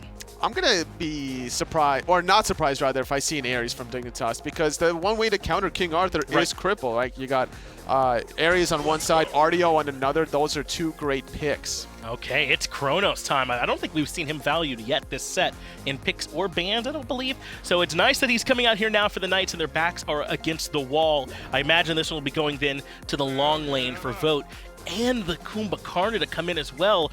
All of a sudden, I'm kind of more on this Knight side. Kumba's a ton of control, and Chronos is all the damage you can need.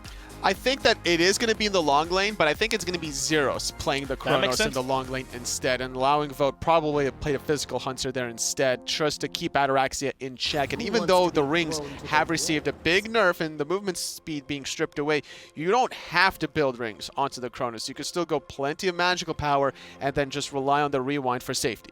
Could potentially be tough for this Chronos. We'll see how well he's recovered from some of those changes that were targeted, in all honesty, a lot towards him and some of these other mage ADCs as Scotty comes in for Dignitas. This one very likely going to be going into the middle lane, which means that the Zhang Kui, one of the many places he can go, has probably now been taken away. We're looking at the side lanes. Yeah, whether it's soul lane or long lane, take your pick of the litter if you're Dignitas. You're feeling very comfortable now. Still need a support pick coming through from Trickstan. Could be the Sobek yet again, but recognizing the counter for King Arthur, smartly banning away the Ares. Good call yet again, Toli with a direct line into the thought processes of some of these pro teams here today. Now Zha banned away along with the Serket. Those may look like assassin bans, but those are bans towards the support role for my money, trying to make sure that those can't be played by Emilzy. Looking for another probable support ban. If I'm thinking about it, maybe even Artio, I wouldn't be surprised. But instead, if you're going to have this much CC with Thor and Scotty, Athena would make it a little bit more annoying. Just one too far to the right on your A bands, but I actually think you might have been slightly more right with Artio. She hasn't been very much valued lately, but she is pretty good in the King Arthur, right? So maybe there's some reason to be fearful of her. It's just that teams haven't been playing her nearly as much as of late. So Dignitas, they have the Zhang Kui to flex into that long lane or the short lane. Scotty mid, Thor in the jungle, so they will grab their support. It will be the Fafnir to accelerate this Scotty damage, and maybe even another Hunter, and then give the Zhang Kui to Variety. It makes a lot of sense there. You would have so much objective control, getting that attack speed from the Coerces.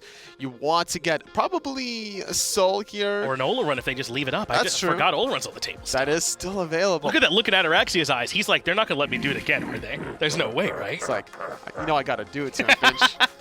Where's this Jormungandr? Oh, Jorm mid, it's Zeros after all, so there we go.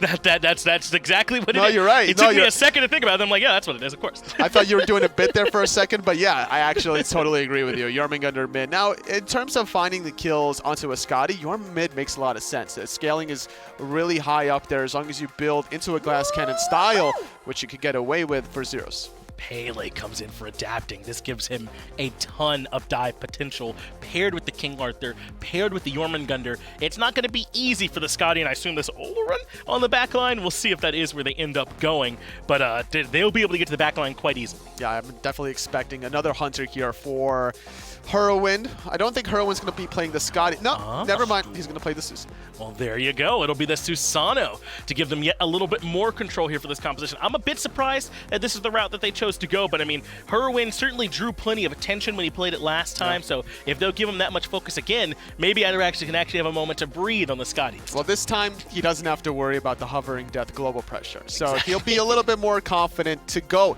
the level 1 Blink. I'm expecting still aggressive plays from him in the long lane, but how he translates into the mid to late game is more important. With the Typhoon, with the Recall Demons here, with Scotty's Permafrost, it's a lot of area of effect control and damage from Dignitas. It's a good point, and still plenty of objective control in Burst 2 as well, if they're able to get to it. I don't know if they necessarily have the huge secure, but does PK at this point either, right? So it could potentially be in some heads or tails type scenarios around those objectives. Just really quick, based on these drafts, which way you lean in here, Tolly? I'm giving it to Dignitas, honestly. Really, for 3-0?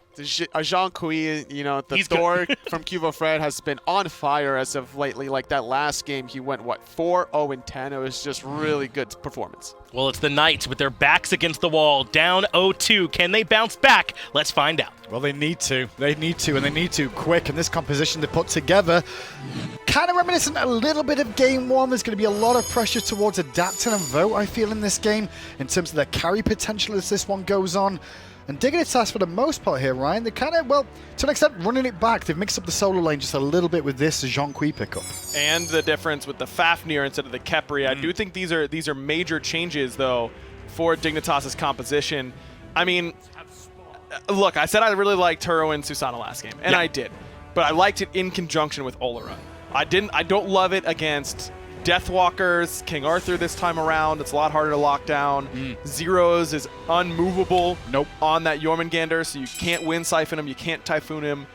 I don't love this composition quite as much for Dignitas, but anytime Variety gets Jean Kui and Cubo gets Thor, you've got a pretty good shot. Start of the game, you can see the grouping on the right side from Knights overall. Adapting will get his speed buff solo. Meanwhile, however, pick it up. He's got a Milzy and Deathwalker alongside him. Why not pick it up? Is he going to go back and get it after doing red? I think he might go pick up red and try and get an early gank. Yeah, that's what it looks like to me. Give the speed to somebody else. Is that because they've got to run back to get it, maybe, and share an experience? Yep. Yeah, Adapting picked up red, so this is... I mean, if junglers really feel like speed buff isn't worth having a lot of the time, this is the proof, right? Well, they don't want it. We all know movement speed is very important in the world of Smite, but we also know that speed buff did take quite a few hits this year in terms of how effective it is. Yeah, I can't believe I'm saying this, but I think junglers are right. I don't think speed buff is good enough. We need to record that, boys and girls at home. Ryan saying something different, positive towards another role outside of majors. Whew. Listen. Whew. What a time to be alive. Speed isn't at its strongest right now, I will admit, but I don't know about foregoing it entirely. I mean, this start does give Adapting more clear speed, doesn't have to worry about movement speed because he's Pele. Keeps Zeros and Vote in lane so they don't have to worry about picking up the red. It also kind of disguises the red timer, though I think Dignitas may have had a ward on that red buff at that time, so I might be wrong, but normally you go off based seeing the character walk in with red buff. This is going to be the first opportunity for anyone to realize that Adapting has the red himself. Gonna say Variety just a little bit far forward there, but at level 2 for the jungler and the solo laner at that time, there wasn't really going to be much kill potential overall as Hurrowin trading out with Vote, and Vote doing a good job of getting at least even in that situation for the time being. The one thing to note though is that you can definitely see two different strategies coming into play. Knights are doing a 2 members mid and leaving the jungler to get more experience, leaving the side lanes to themselves, whereas Digger's still doing the 3-man group and we've seen be so effective so far this year. Vote does get stunned. Hurrowin gonna teleport in right as he gets stunned by that stop time. So Vote is A-OK. Hurry, just not enough mana at this point. And last game he started with that Heartseeker 1. This time around, or Transcendence 1, same tree. This time he goes Boots to start off. So this is just all about that Boots rush, but it does really drop his kill potential heavily in the early game. Losing out on that power, instead getting movement speed that's basically irrelevant at that stage in a lane means that you are much, much weaker, especially when Vote has a little bit of physical protection with that helmet one. left Harpies contested, and Dignitas will get both, actually, there. I think Ataraxia, sorry, Trixtank had the best hammer in the situation to secure that buff too. This time round, Adapting will pick up his speed buff, however, on the second rotation of buffs coming up, as he heads over to the red buff as well on this left-hand side. In my head, I was like, well, if he continues to do that, it kind of is okay in my eyes, because of the fact he's playing Pele anyway. She's very mobile. It makes a lot of sense that she's got a movement speed ability. Maybe they look to give it to somebody else, but it's just that first rotation for the earlier clear, I guess, more than anything else. Guess so, and now Zeros has enough innate power by leveling and by putting points in his abilities that he wants the extra little bit of scaling the red buff will give him. Makes sense. I mean, I don't hate the idea. I don't think it's applicable to every jungler to leave speed at level 1 and do this sort of start, but on Pele, I think it can work. Well, it's definitely a window as well where we will be spoken to afterwards, probably to the pros, and we'll be like, hey, did you mean to do that? And sometimes they will say, actually, no, I just made a mistake. Instead of going back, I just took red, right? Yep. Such a small thing, but we want to give them the benefit of the doubt of being the professional players, that they had method to the madness. Yeah, Adapting seemed pretty intent on running straight to red buff and picking it up. So I'd imagine that was intentional, yeah. Completely agree. Zero's at level 5 now in that mid lane position. This experience for him is pretty solid. Makes him a lot safer as well. And that's one thing to talk about with Zeros. He really loves the safe gods. His god pool, not necessarily, it might be small, and that's small in terms of Pro League plays with gods. He very much limits himself to certain selections that have a lot of self-peel or survivability. Yes, see, if it's not in the god pool, we're not touching it. And it always isn't the highest meta gods. You know, it's not like he's only playing the top tier, but it's only what works for what he wants to do in his play style. And Zeros has been very successful in his Smite Pro career. He's definitely a storied mid laner. He has earned the right to say, this is what I'm playing, and that's all I'm playing.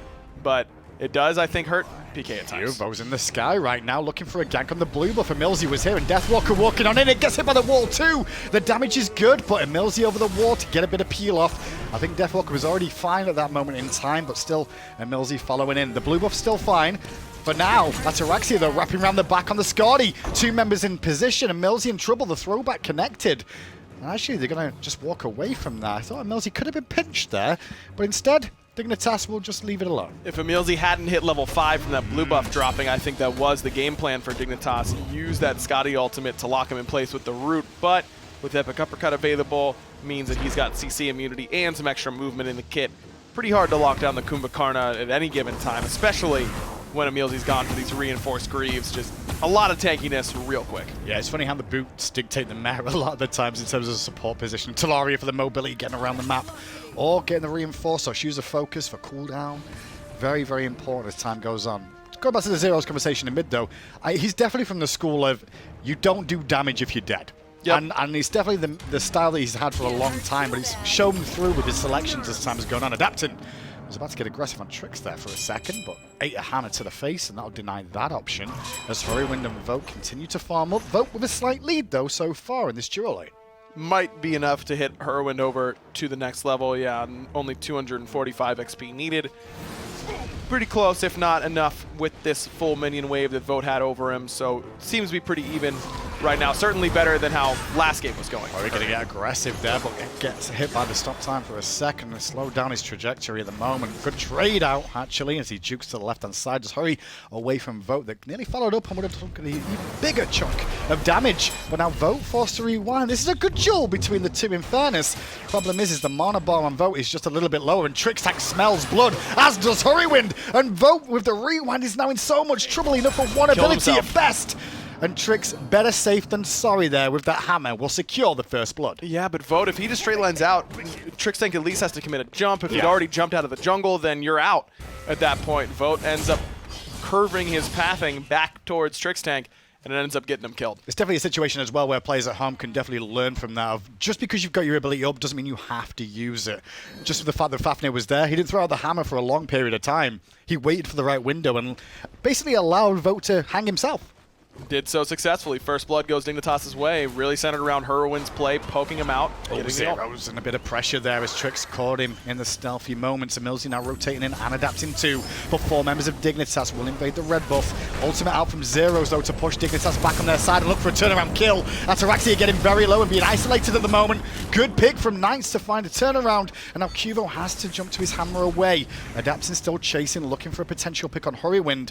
He won't find it now, but it has opened up an opportunity opportunity to even out the buffs on the map by securing the purple on the left-hand side. I didn't love the overcommit there from Whirlwind and Ataraxia in their positioning. I think that as soon as Zeros uses the beads, you should be backing up, expecting to use your abilities over the wall to confirm that red buff. Let Cuvo and Trix, the much more mobile characters, get in there and actually tank it up for you. Yeah. Ataraxia ends up falling. Whirlwind a little bit lucky to end up surviving, I think, with how low his mana pool was. Just a little bit of a miscalculation on where they needed to be. You know what it feels like to me? That a little is to do with a 2-game lead. I think there's just confidence, you know, brimming in them a little bit more. So they're like, hey, we've won these fights the last 2 games. Let's go for another. Didn't work out that time, however, though. You saw Cuvo use his ultimate. I like the use of it, actually, just to see if he could find someone, but at the same time, get to the farm on the right-hand side and soak it up a little bit more with Variety, who has the Helm online now and the penetration boost in tow. So the Zhong Kui is going to be a threat once the team fight starts to happen, as will the King Arthur. Vote's in trouble right here. Typhoon's there. He does get the rewind off, but we saw what Whirlwind was able to do last time this exchange happened. This time Vote gets a lot more HP back, of course, but that is absolutely a win for Whirlwind. He's got a little bit of CDR. Vote does not.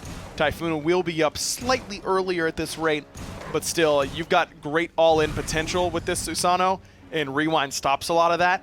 By getting that on cooldown immediately, Whirlwind is in a much better spot. I love the pro meta right now. It's just all over the place. You're never sure where anyone's going to go, what they're going to pick. I've got Whirlwind playing dual lane as Susano right now. At the start of the year, I was expecting, what, Toth and Giannis? Yep. What a time to be alive that we're in, where we can just see all these differences happening out. Zeros in mid, though, just forced to ult away there as Trix and Ataraxia saw a window, capitalized to at least force the ultimate out from in there. No relics invested by Dignitas either to make that happen. As the left-hand Harpies go down, Vote, though, still being aggressive in this lane, as you can see. Quite happy to keep the pressure going. And even though he got killed there, he's still got a level lead so far. Whirlwind has been rotating around quite a bit, trying to find things elsewhere on the good map. play. Vote's baiting right now, Yes, though. it is a big bait, and that's why I'm saying good play, because Adapter was waiting in the rings, and Whirlwind just got evaporated. The amount of damage as he dashed in there was insane. Assassin versus assassin. That's why they died so quick. Yeah, that's the stuff. And understanding when a gank is coming, I think, is such a underutilized and really under-talked about part of pro players' repertoires. Vote does a perfect job of baiting himself. Maybe a little bit too obvious, but because Whirlwind is not used to playing in this lane, then he doesn't smell it nearly as easily. Yeah. If that's in the same mid lane, I don't know if he gets caught. In the sky, Vote didn't see it coming, has to beads, gets the rewind, but where's he going to end up? Back in the same position, needs a hammer, doesn't need to get help with the hammer, the wall was already there, so didn't even have to land the skill shot, it was just a direct shot. Good combination from Dignitas to make it a 1-for-1 overall in that duo lane. But more importantly, if you take into account, Whirlwind dies, didn't use a relic or anything, whereas Vote used his ult and his beads. Whirlwind's got a great opportunity now to get himself back in it. Again, he's been rotating around a lot and is, as such, has fallen behind in farm. Just like he did in Game 1. Still has to be concerned about that here in Game 2. Adapting is likely going to spend a lot more time over here. And he's trying to de-ward on this left-hand side. Whirlwind going to blink on in and get aggressive towards Adapting. Trade out between the jungler and the duo laner. And Whirlwind will answer back to the kill that Adapting got on him moments ago. Quick turnaround and good play from Dig. Not a great beads there from Adapting. Beads is right away. Whirlwind, nice patience on the Wind Siphon after the fact, and making sure that Typhoon was going to end up landing for that knockup. Hurry looks awfully comfortable on the Susano pick, doesn't he? I mean, he takes a 1v1 there against Adapting. Yes, he has a slight lead, but that was just a good outright play. From the outside looking in, though, I think Dignitas are starting to feel confident in their team as a whole. Yes. I think we've definitely felt there was some communication issues. They said themselves they were struggling here or there with improvements, and I think they found their style a little bit more in this set, especially against the Knights. I'm just worried that what else are they going to be able to do, you know? Because this is like, to an extent, it's 1 or 2 compositions, sure. But can teams just, you know, realize this, isolate the biggest components of it, and shut this down? I think this is the beginning of something really good, though, for Dignitas overall, and that's that I think a main problem they had once teams were starting to catch up to them in the way that they were playing the early season was that both Ataraxia and Whirlwind have been historically very selfless players, and that's normally a great thing to have. True. But at some point, you've got to have someone that's going to be greedy with the farm, it's going to be greedy in team fights. One backliner's job in every fight is to die. That's their job. It's to take all the cooldowns, it's to get as much damage out as they can, and ultimately die so the other backliner can get the job done. And I think both Whirlwind and Ataraxia were too willing to die before, now you've got a real carry in Herwin. Deathwalker was continuing the aggression on Variety, and I think he just bit off more than he could chew there. Luckily enough, he'll get away for now, but the rotation's coming in. Great ultimate from Emilzy, though, to peel away Trixtank. Ataraxia still trying to close the gap, and the ult from Ataraxia there didn't really connect where he would like it to. Deathwalker got lucky there in my eyes. I think he was looking for a solo kill, but nearly turned into losing his life. But he's going to lose a chunk of his tower, if not the whole thing now, based off that fight on the right-hand side. Emilzy did a great job of peeling, not only taking that tower, starting to tank the tower for him a little bit, but also ending up with a great epic uppercut to stop the hammer from Trixtank. Now Vote still continues to pressure this lane as much as he can when he realizes his fight's on the right-hand side. Teleport coming out, though, from Variety there, just to secure the tower. I like those calls. You know, you don't often see them, but if you've got a teleport up and you've got a window, the one thing I'd like to see Dig maybe look for then is a Gold Fury off the back of this TP to make it even more worthwhile. Certainly is an option. I mean, Deathwalker doesn't have his teleport up. He's got to worry about defending his tier 2 as, again, Variety is forced down the tier 1 very early on in this game.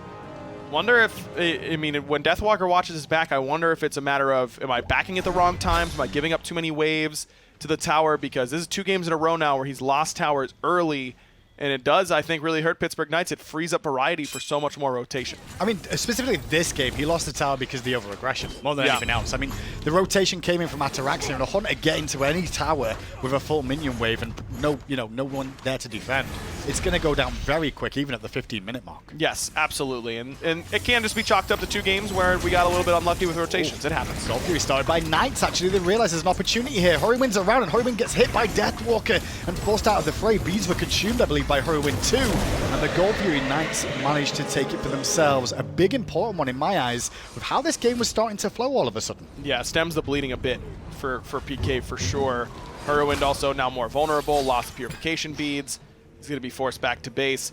And this is a much better start for Pittsburgh Knights in starting their comeback. Not sure they're going to kill Deathwalker here, but they can at least just slow down his rotation back towards this right-hand side where you can see Variety now. Might get a bit of a chance to chip away at that tier 2 tower, knowing that Deathwalker's been slowed down for a moment or two. Teleport's still on cooldown for a few seconds. So at least it's a bit of farm that Deathwalker might miss on this right-hand side. Good times, though, for a support player to turn up and soak a bit of experience. He won't get much, as Deathwalker's already like, hey, get away from my wave. I need that farm.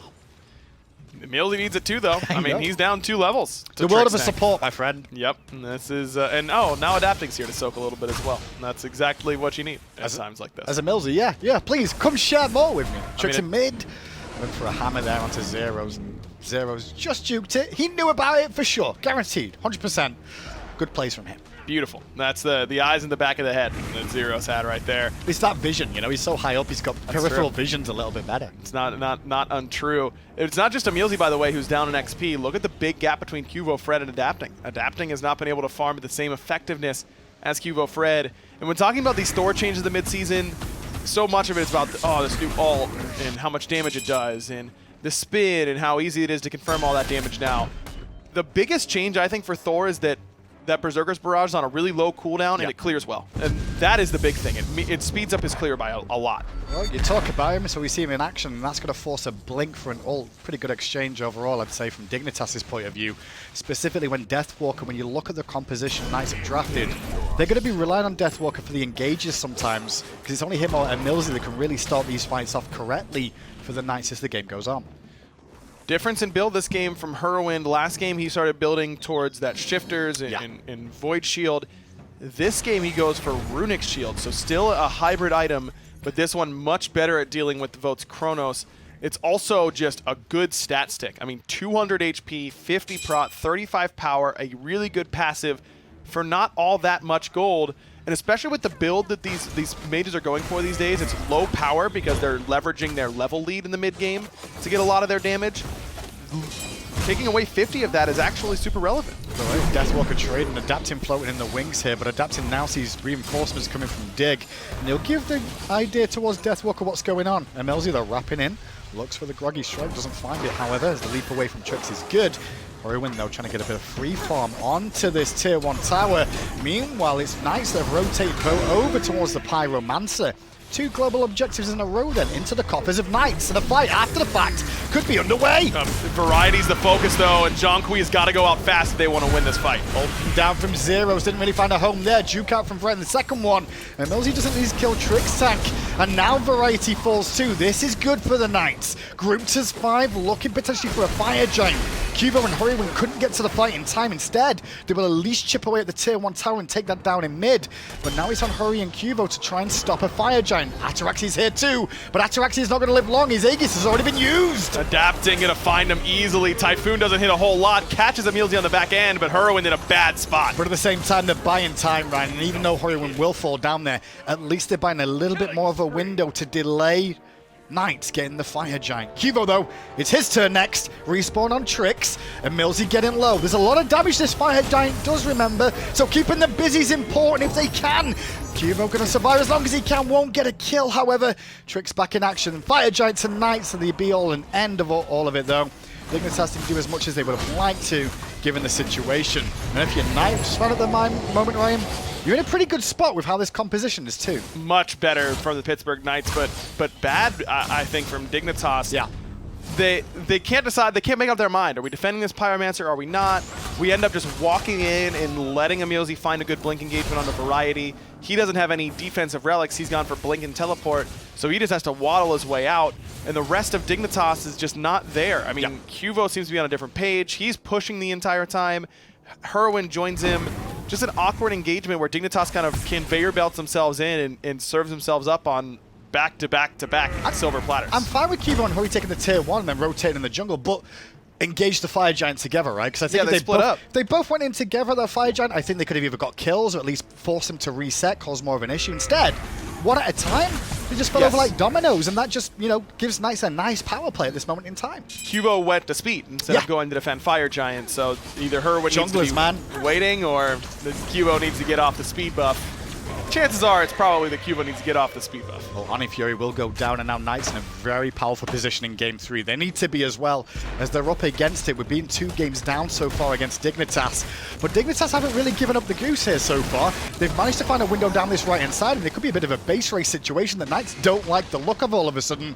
Now coming back from base does Deathwalk, got Blink available, so we can at least force them to focus him for a moment or two if required, and that's the Blink I was expecting. Variety kept in combat, tier 2 on the left-hand side falls for the Knights. Variety still may need some help here soon, and that's going to bring back the rest of Dignitas to help him out. Now Deathwalker and Emilzy looked at Zeros here at the same time. The rest of Knights on the left-hand side, however, won't pressure on. Hurrywind was left back there to defend. But this is good damage so far from Zeros, and Trix Tank's going to be a casualty if he's not careful. Knocked up, CC chains too good. Knights get a pick. Hurrywin has the 1v1 potential, but Adapting finds his 1v1 perfectly on a Variety. Again, Dignitas kind of overstays a little bit. They don't get Variety out of danger. That time Variety doesn't get a chance to blink or ult. This King Arthur is just causing a lot of problems. Deathwalker is initiating a lot of these fights and not being punished for it. This is a much better game from Knights, though. This correction, like, they've got a late game comp in the fact they're going to rely on Adapted and Vote here on the Chronos and the Pele.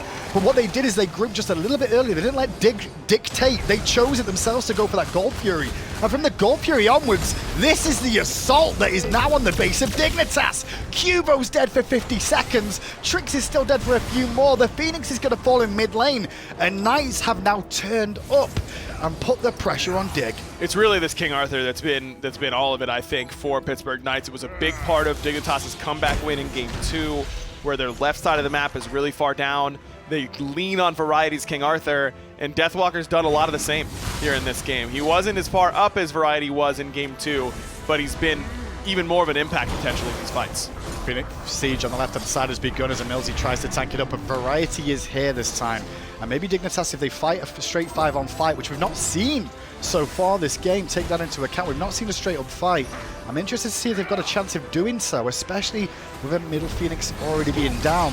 My only concern, Ryan, is this is kind of what we saw from Dig in Phase 1. They get off to a great lead. We saw them go up 2 games a couple of times. Yep. But then we went all 5 games because teams battled back against them. That is true. That was a trend in Phase 1. But you know what also happened in Phase 1?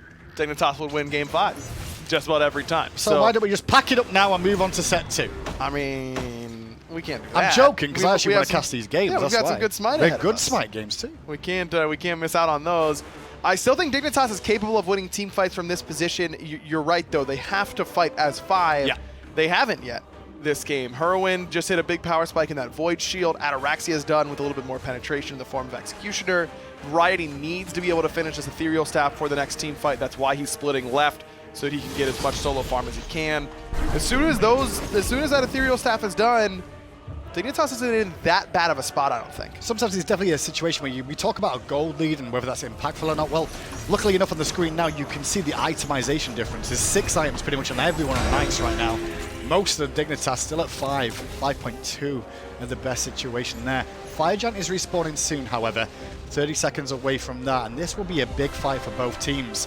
I do feel a little bit better from Dignitas about it just because of the fact they've got a 4th and maybe being able to ult into a good situation in that pit. Although, Knights do have a Jormungandr, which is fantastic at causing problems himself. Takes himself out of combat, dives the backline perfectly, impossible to peel, still does all those things very well. Haven't seen the Yorm mid in a while, but Zeros has made an impact on this game. He's 4th in the entire game in player damage. I definitely want to be that person that if I fought the Knights in game 1, I want to be like, okay, let's just ban every god we've seen Zeros play this year and go, what else you got, you know? Yeah. Just so we can see where his god pool goes to and then, well, try and discombobulate it as much as possible, dissect it and just destroy the options he's got available to him and make him go routes that you can pigeonhole him into. Emilzy going to blink on in on Variety, but Variety with a very quick stun will delay the groggy strike that followed in. Deathwalker still following with an ultimate there, just to stun him in place as a follow-up. The foot stomp's good, and now the engagement is underway. Variety forced to use his ultimate, as Zeros does too. Adapting though got some free time with Ataraxia, and that didn't go Ataraxia's way at all. And Knights are now starting to strip away the lives of Dignitas one by one. That wasn't a team fight. Dignitas weren't ready for it. Knights were, and now Knights might get a Fire Giant off the back of it. Man, Variety's Jean Quidis has been completely neutralized this game. It's been all about killing him in the early game, isolating him. He's not going to go beads, he's not going to go Aegis, no sprints, nothing like that. We're just going to run you down. And it's very hard for Dignitas to be able to respond to that. You're right, it was never a real team fight. Nope. Ataraxia doesn't get a whole lot of help. This Fafnir for Trix Tank has not been nearly as impactful as the Sobek or the Khepri were. And as a result, Dignitas' team fights have just not looked quite as good. And when you look at the initial engagement of that, the blink from Emilzy didn't work out as planned because of the stun from Variety. But they continued to pressure Variety and no reinforcements turned up from Dig until it was too late. And then, well, here we are on a Phoenix on the right-hand side with Pittsburgh Knights and 5 members with the Fire Giant. The middle Phoenix has respawned. Good wall, good double tap does connect. Damage on Deathwalker is good, but that's a tanky target to bring down in King Arthur, and a mobile one at that. The Fire Minion wave in mid, though, has to be defended against, and that's why Dignitas are here. Meanwhile, Knights are just all funneling down the right-hand side for now, probably to recall and make sure they're all topped up on health and finish off some final items. Dignitas is getting closer as well to some of those 5th items, but as you mentioned, I mean, Pittsburgh Knights is already at 5. Now they're going to be at 6 for the most part as they sell their Blessing, Spirit Robe for Deathwalker, Bloodforge for Adapting, Obsidian Shard for Vote. These are pretty good items that you want. Yeah, can't complain. A lot of the time in these late game team fights, whereas Cuvo and Hurricane are still working towards that Titan span. There's definitely games in ranked where people are like, let me go back to base and get my Brawler's Beat Stick. And I'm like, well, let's just end the game, Sure. right? There's definitely situations like that, but I think Knights have taken the right call there. Like you said, with the item choices. Look how Pridwin has fallen, though. 5th and 6th item. Yeah, it's still good. It's a great... It got nerfed, though. That's the big thing here, and I think that's why we started to see it drop down a little bit more. Yes, lost 10 prots on each end. It used to be 40-40. Yep. Means you're taking 20 prots off your shield, but I don't know, man. It still seems awfully good to me. I agree. I think it's still buildable in that 3rd slot after Thebes, but I think it's a greedy option because you're after the cooldown more than anything else. And I think if you're really invested in cooldown and you've got a good ultimate that's going to be usable more often, it could be a good pick. Ultimate from Deathwalker though onto Horrywind, who just holds his beats there in that situation. Zero's going to go to the back line, but off the mark with the first shot on Ataraxia as Cubo crashes in on Vote and gets the beads out. And Milty going to peel with the epic uppercut, and it's Cubo Fred that's nearly dead. Aegis does come into play, but not enough to keep Adapting at bay. And now with Variety going in with a ghost, who's he going to call? Well, he's calling for help right about now, and he may not get some, as Trix Tank does at least take down Deathwalker, who was dealing with both Horrywind and Ataraxia in the backline.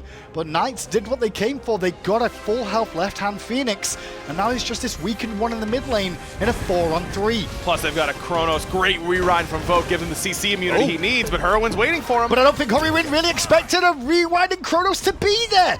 And then he gets caught and taken out too. Only Ataraxia and Tripstank left standing. Not for long, however. And that is going to be a Game 4 coming your way very soon, boys and girls, because Knights have turned up and they found the win against Dignitas. Man, Dig really struggled with this King Arthur dive by Deathwalker. I mean, no shell or frenzy uses by Tripstank until it's one member left alive. It's just him and Ataraxia. You've got to use those relics a little bit earlier. I feel like this frenzy pickup is a good idea. As soon as Deathwalker goes in and blinks on your backline, frenzy both of them, and you insta-kill him. But with the Yorm diving in, it makes it so difficult to do.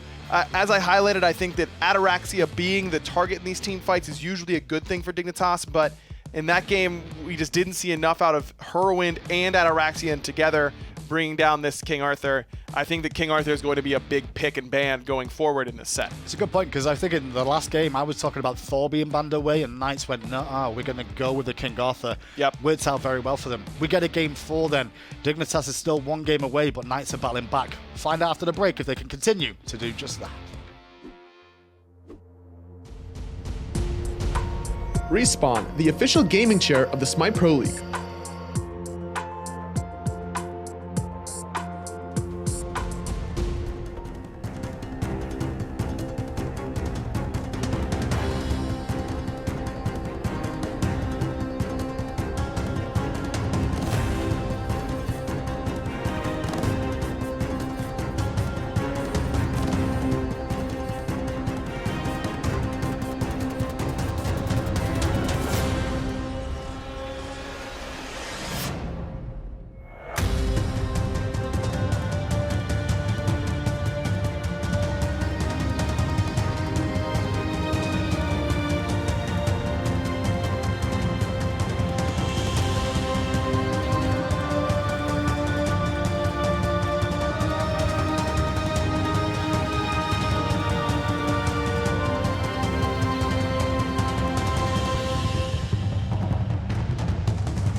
Welcome back to the SPL, where the Knights have made it a series by forcing us into a Game 4. And remember, it's close sets like this that could be the determining factor when it comes down to how hard your path is towards Hi-Rez Expo, and who you potentially end up playing. And again, Hi-Rez Expo, that's the big party at the end of the year. Pick up your tickets now at hirezexpo.com. And if you do, when you see me there, what I'll do for every single person that comes up to me is I'll make a video with you where we do the Olorun basic attack dance together like this. Olorun basics. Let's go to the wide. Toli's right here with me. There we go, baby. We'll do one of those, I guess. They told me to make another promise that I can't keep, so that there it is. I'll do that. Yeah, sure. That's a lot of editing Jameson's going to have to do. He's going to hate you after that one. That's a good point. Jameson's not going to like it if I had a lot of extra work onto his plate. But an impressive bounce back there from the Knights in what's been a pretty tough set for them so far. And I do think there was a good deal of mistakes there from Dignitas that helped them with this, but the Knights also played really well. Those team fights were just all over the place. It was so spread out that Adapting was thriving on the Pele with their mobility. Yeah. His only death was actually, funny enough, to Whirlwind's only kill going on for that one gank. And I think that on top of the Pele action, it was also the Jormungandr from Zeros being able to lock down Ataraxia yet again on the Skadi. A little bit immobile. It was the dive potential that we highlighted coming into this game between that Paling and the Jormungandr, able to get the backline so effectively. Herwin had been playing very aggressively all set, and so this time I think it's a little bit punished when adapting makes rotations. Yet again with Blink, no beats, and it was a little bit of a chess match in that dual lane action there because he was trading out his Typhoon for the rewind constantly, and without any vision, he just got caught with his pants down. And this is the big fight around the FG. They initially win the fight for him here that allows them to start to pull the objective. This is when they have Dignitas's respawn timer staggered so that they can't all come in and make one solid defense. Adapting's able to find some nice kills here. They get back and confirm the objective, and then they never really slow down off the back of this fight. Yeah, unfortunately, Herwin and Ataraxia couldn't synergize to collapse at the Fire Giant at the same time, and it staggered all their deaths long enough that PK was able to get the FG anyway and then end the game in a very fast fashion. Yeah, this was the final push that they made, and the Nines were actually very patient with this, giving a lot of credit over to Dignitas, even when they only had 2 or 3 members still standing for that base defense. And I think that respect was well earned. That's why they find themselves here with a victory. No surprise, though, that Adapting has his best scoreline of the day, and that's also the first win for the Knights. They need him to play at Adapting levels for them to win, with Zeros right there with them. Yeah, Zeros on the Jormungandr after that game, I think it's like, give me Jormungandr every game. But then again, I think that we are heavily excluding what Deathwalker was able to do on the King Arthur, stripping it away from variety. It was this time Deathwalker's chance to shine. And I was, a bit curious about it. The King Arthur was their first overall pick, and they left up the Zhongqi and the Thor, I believe, in response. And at least me personally, I thought maybe the King Arthur wasn't going to be enough value. They have to prove it was worth giving those 2 picks up, and they absolutely did. Deathwalker was so far ahead. He was dealing so much damage. Oftentimes, when your jungle and mid have score lines like that, it's because your support and your solo laner are making the space. It also helps when the action is not in your solo lane and to the point where you're not dealing with a cripple to hard counter you. We're still not seeing Artio in this meta where King Arthur is reigning supreme and the Ares was banned away in the secondary phase. And it's worth noting, we mentioned it, that the Ola run was still available in that last slot. Yeah. And you and I spent a little bit of time talking about why they might have valued the Susano, and Herwin has been picking the gods that I think gives more kill potential in the 1v1, and maybe that's why that was selected in the Susano instead. Even the way he was playing the Isis in Game 1 against Vote's Ho Yi, he was positioning himself to wing us the melee minions and clip Vote instead of hitting the archers to clear the wave, and allowed for a couple of backing opportunities for Vote where Vote fell behind about 2 or 3 levels. It gave them that early goal fury in the first game, so I respect the idea of playing aggressive in this lane, but I agree with you that I think objective control for Oleron, potentially even Sol was available, or even another physical hunter, wouldn't have been a bad idea to synergize with the Fafnir. That's right. And the Fafnir, it felt a bit like they were forced into. There's been quite a few Guardian bans throughout the entirety of this set, trying to limit both Trixtank and Emilzy. So I didn't think Emilzy was forced down to the Fafnir because I thought another in-hander was coming, but when we didn't see it, maybe he was a bit forced down. 7 support bans, Geb, Khepri, Ganesh, Ares, Athena, Naja, Serket were the bans in that third game, but Artio was still available. It would have been a nice little way to shut down the King Arthur and also maybe lock down the Kronos with the root. Yeah, if they needed any reminder, look at what Variety was doing on that same King Arthur pick, right? So then maybe it would have been worth a little bit more. But this goes to your original point, the way these picks and bans can evolve throughout this 5-game set. Maybe the King Arthur becomes the hotly contested pick now that we're into that 4th game. Maybe the Isis gets forgotten about it, makes its way back in. The Jormungandr might be worth the ban too. Clearly Zero's able to play that one quite well in that last game. These are the adaptations you have to be able to make. Dignitas have been consistently banning away Milzy's Ganesh, so we could potentially see the King Arthur slip on in and allow the Dharmic Pillars to roll through, because in this very last game, Horus was available, right? So we didn't even see Horus picked or banned. A bit surprising, because that has been a pick that I think Dignitas, or rather the Knights, have been trying to make work for them, even when it hasn't quite panned out. So we'll see if that is one that they want to go back to here in this next one. It looks like we're just about ready to hop into those picks and bans. I am a bit surprised that this Ganesh has been so highly banned away.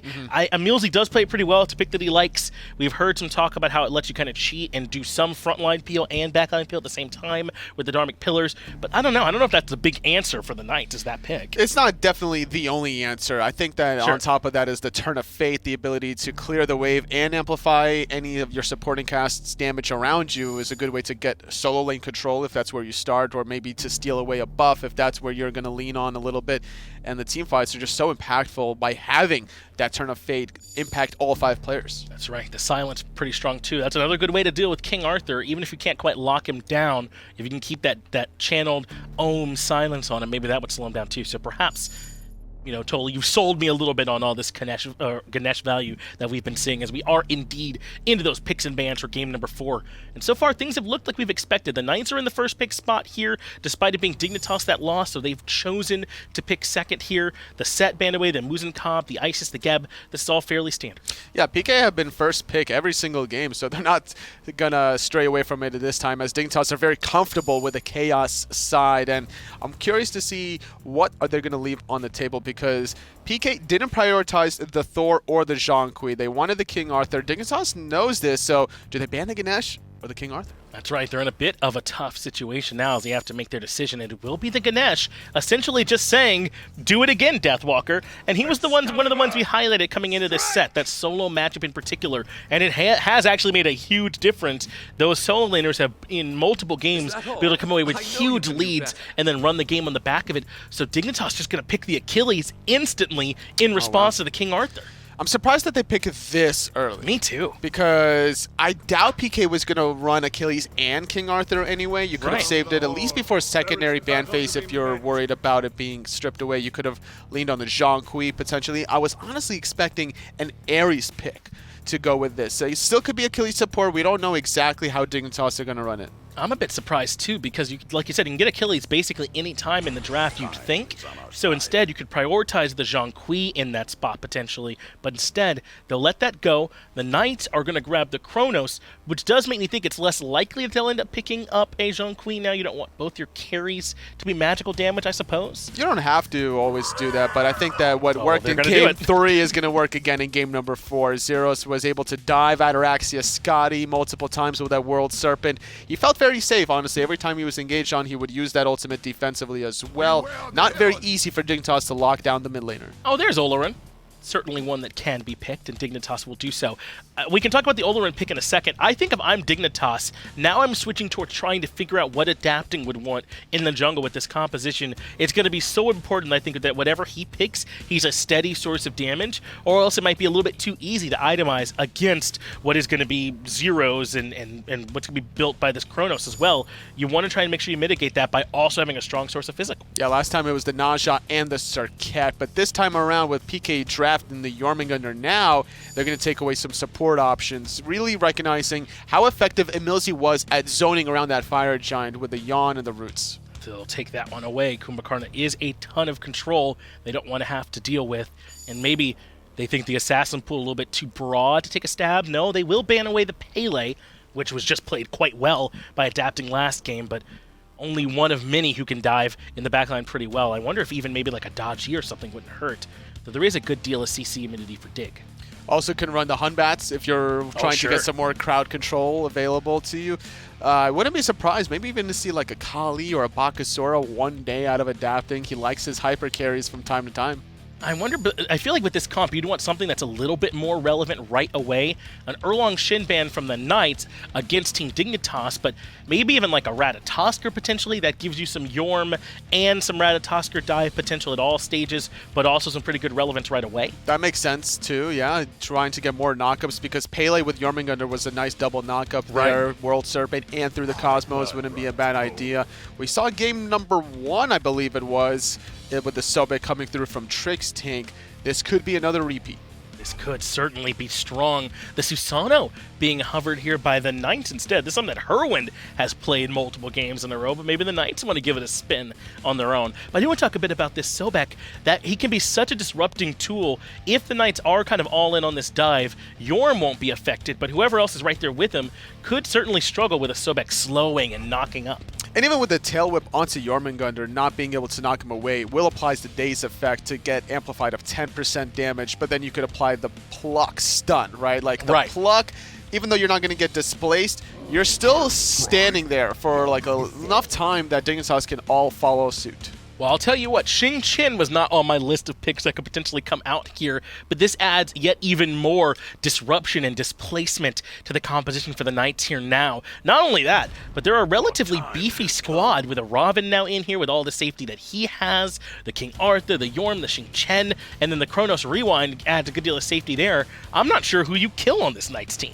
Yeah, I kind of agree with you there, and I'm still surprised that Dignitas have not elected to go for the Ares. This time it wasn't even banned away by PK, so they will lean on the Sobek instead. I think he had enough space control because the threat of activation from just the pluck is scary in itself. PK having to reposition themselves around it. Yeah, Sobek can have an impact, you're right, sort of this sphere of influence around him, right, where he can push you back. Merlin feels a bit forgotten, doesn't he? But there he is, number 10, coming through for Dig to add a ton of damage. Now, Merlin, with the Olorun already picked up, I imagine would be for the mid lane here in this spot, Tully, you think? It should be for the mid lane, but then again, it was Ataraxia having a wonderful performance on the Olorun in game number 2, so maybe you're still going to give Merlin to Heroin in the long lane. Maybe so. Merlin can feel really good there, has a decent amount of kill potential, and that has been, I think, a consideration for Dignitas so far, is trying to give Heroin an option where he can bully around a little bit in that long lane. A lot of poke potential once you get a little bit of CDR, and that's all you're trying to do is to get Vote constantly low, maybe force a rewind, have Cubo Fred rotate over. We didn't really see too many Cubo Fred rotations in the long lane last game. It was all about adapting. I kind of like Merlin here too because he's not that bad at chewing through some of these tankier targets, especially if they get locked down as fire stance or he's able to slow them with the freeze. Maybe he can kind of make it through this tankier squad from the Knights. I think it might be an objective to just burn down Zeros at the end of the day with this Yarmingunder. Like, punish him, make him use those World Serpents defensively instead of diving at Araxia. And try and keep him on the back line. That certainly could be the call. We'll find out. Knights can't afford to drop another one, and Dignitas looking to close it out here. Let's get it over to Hindi. We expected a big set coming into this one, and we're getting one right now. Ryan, Knights are down one more game to even it up and potentially take us to a game 5. Some selection choices have changed, though. We've got to see a Xing Tian, which, honestly, I think he's been closet sleeper for a while. He doesn't get picked as often as he should, and I think he's still, like, multi-rollable as well, at least towards the solo lane. Yes, I agree. I do think Xing Tian has been underrepresented as of late, and poor guy can certainly be good against a god like Olorun that has no natural CC immunity. Good point. That Xing Tian ultimate can give him a lot of problems. You can use it in response to Sanctified Field to get yourself out of it. Now, the jumps will take you a long time to leave Sanctified Field. That doesn't seem like a great option to get away, but now it goes over walls. I mean, this god's good, dude. This god's good. I mean, technically, if you're in the air, though, can you still be hit if you're using the 3? Yes, I think so. I'm not sure, because if you can go over walls now, that might have changed. Yeah, I guess true. I've not thought about that until just now, but that's a tricky, interesting one. Yeah, you're right. If you're going over walls, then you can't. So, yeah, I guess you're right. Mind blown. There you go. See, you're the analyst. Sorry, Graham. That really weird Fool. niche application that I wasn't ready for. Right-hand half is going to go the way of Knights here so far. As you can see, Mills, he's already made a quick rotation over here. Hafter's helping with the blue buff. Once again, though, adapting went from speed into red. This time, though, he does pick up the speed buff as he takes down the left-hand harpies early on. Knights, without any invasions going on here, will get a small experience lead as they split the map and get more of these middle lane camps, which used to be such a focus once upon a time. More so now, it's these left side buffs. I mean, the purples, the reds, those are really what you're looking to invade consistently.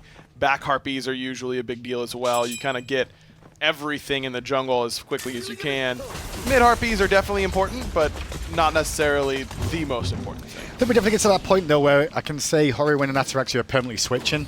The more and more I see it, the more and more I think that it's just going to stay that way from now on. I think this is an adjustment that Dig has made, and they're going to continue to run with it from what I can tell. There's been no sign of any sort of, like, maybe a switch back or anything. But I do like, as we saw in an earlier game, if we do see one of them struggle, they're willing to switch it back up again if required. Yes, I think that is certainly a possibility, but if it ain't broke, don't fix it. I mean, Sure. I know you lost last game, but that you won the 2 before that, and I think Heroin played pretty well in those wins in particular. So I've got no problem leaving Heroin out here on the island. I was really hoping that Dignitas would actually 10th pick Zhong Kui to try and deal with a lot of these tanks, chase him down, just be naturally tanky yourself. But Pittsburgh Knights clearly looked pretty good at killing Zhong Kui in that last game. They have an understanding of how to do it. And Merlin has that natural prot shred with the Dragon's Breath, Fire Stance 2. So this makes sense. You've got to get some degree of magical damage and penetration to be able to actually kill this really tanky PK lineup. And I was going to clarify, you wanted the Jonquil in the duo lane this game, Yes, not in the solo lane, right, with the Achilles pick up there too. So it would have been a bit of a difference maker there. And Millsy and Zero's in the mid lane, though, battling away against Ataraxia, one of the newer mid laners for doing the task this time round. And Trixtank on the Sobek again. Hurrywin just going to sidestep the stun there as the minions do a lot of the work in the early game and can get some free poke damage off onto Vote for the time being. But already Vote with a bit of a lead in this lane so far. Some of that will be because of the extra little bit of experience he got early on. This Merlin pick is one that we saw kind of break into the dual lane before a lot of other mages were there. It just has such great boxing potential. All stance switchers do. That's why RDO works so well for so long in the solo lane, because just having access to more buttons is a really good way to win your trades, and Merlin certainly fits that bill.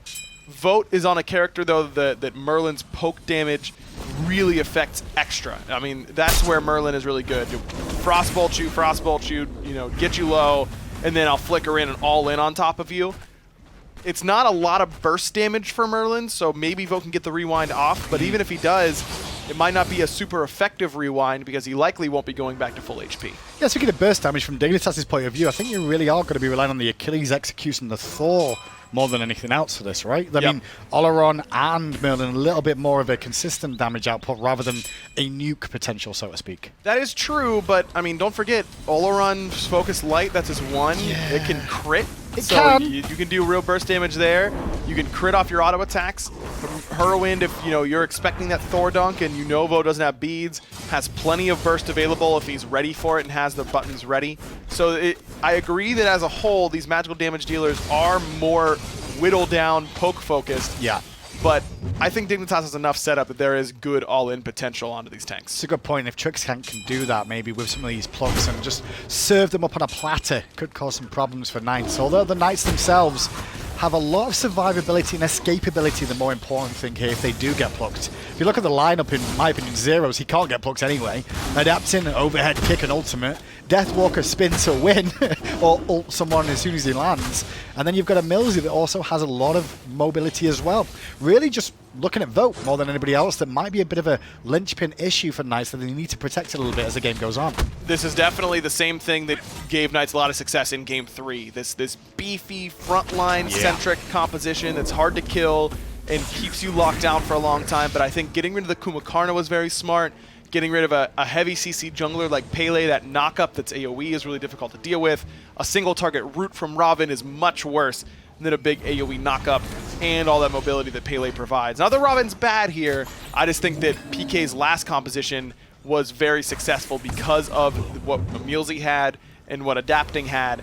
And they can still be successful here, just might not be as easy. Emilzy in the mid lane going to get plucked during his leap, but will still have his secondary leap available for himself to get away. Deathwalker, meanwhile, took a 1v1 trade against Variety, but didn't realize Cuvo was hanging around. And meanwhile, Adapting now sensing blood on the left-hand side, but the flicker will keep Hurrywin perfectly safe and no panic there over in the duo lane. I wonder if Vote had communicated that Flicker was down. That seems like a weird Mystic Rush to commit from Adapting if you know that Flicker is up, but... Long cooldown too. Yeah, I mean, it is a long cooldown. Maybe Hurrywin used it in lane and Vote thought it was going to be down for an extra second. Those long cooldowns are sometimes harder to keep track of. You think it's just down forever, but eventually it will come back up. Nearly 20 seconds, I think, at rank 1. So you've got time, for sure, but Hurrywin uses it perfectly. That's what the Flicker is there for, getting away from assassins. Trix currently standing tall, knowing that there's no ultimate available for Adapting for a moment or two here. Let's be a little bit wary of a Millsy, but he'll do a good job of getting both there on that left-hand side. I was going to bring up the talk of the Achilles in the solo lane here being picked into this alpha matchup. How are you feeling about that? Like, overall, obviously, sure, he's got a kill so far, so I guess good now, but sure. On paper, is that something that we expected to see? It's just someone that can stalemate the lane pretty well. You've got so much damage that Deathwalker has to respect you, and so can't just kind of run it down like King Arthur gets to do a lot of the time.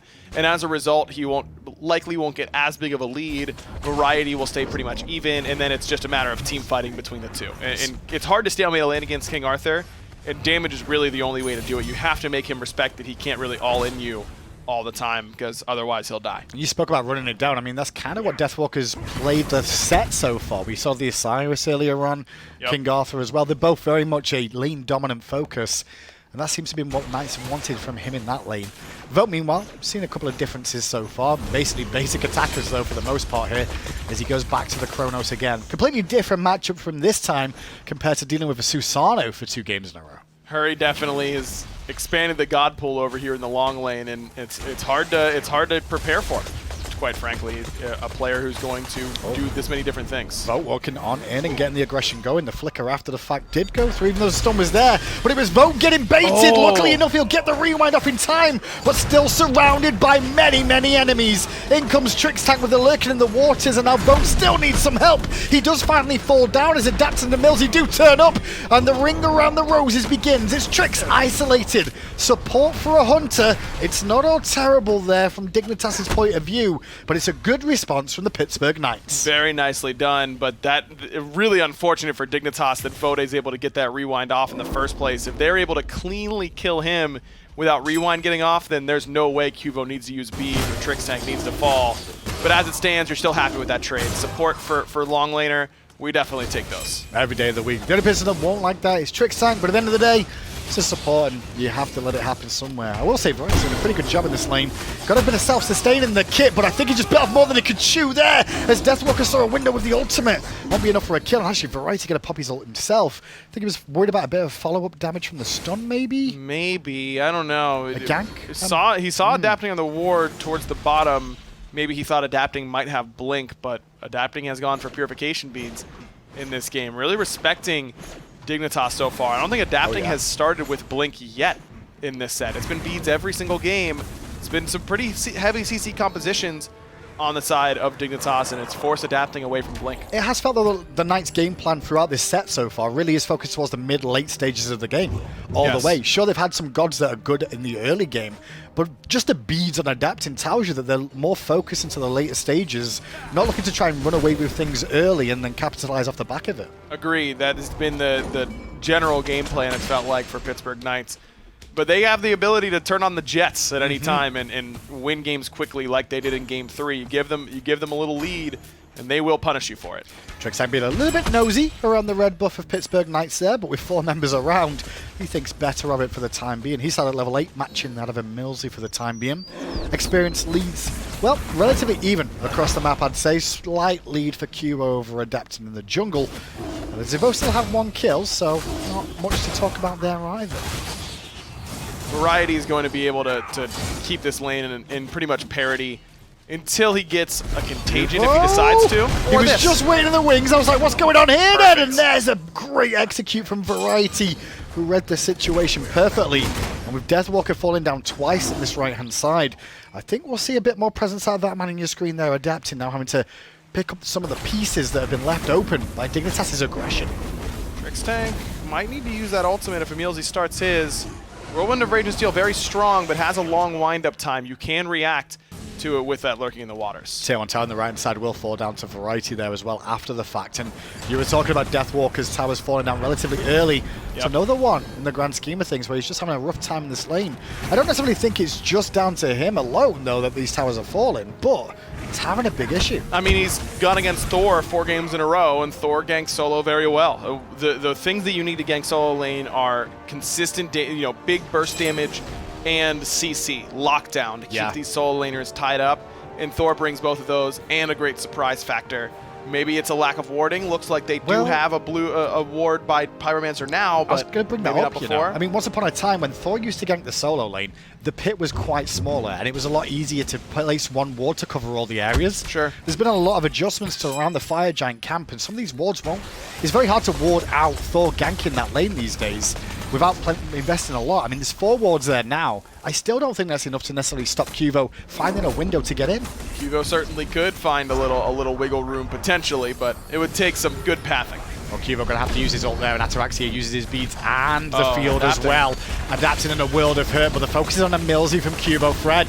And Millsy will end up falling down. Cuvo's low, and Zero smells blood. He dives to the backline looking for it, and Cuvo's trying to use his juke boots against his former teammate. Zeros can't find the window. Meanwhile, Adapting did fall down too. It's another 2 picks for Dignitas, and now I think they were looking for Zeros down this left-hand side, but he managed to wiggle his wormy way away. I'm not so sure. Variety's right here, uses the ultimate for CC immunity. That was good. And Zeros should be dead, but Nope.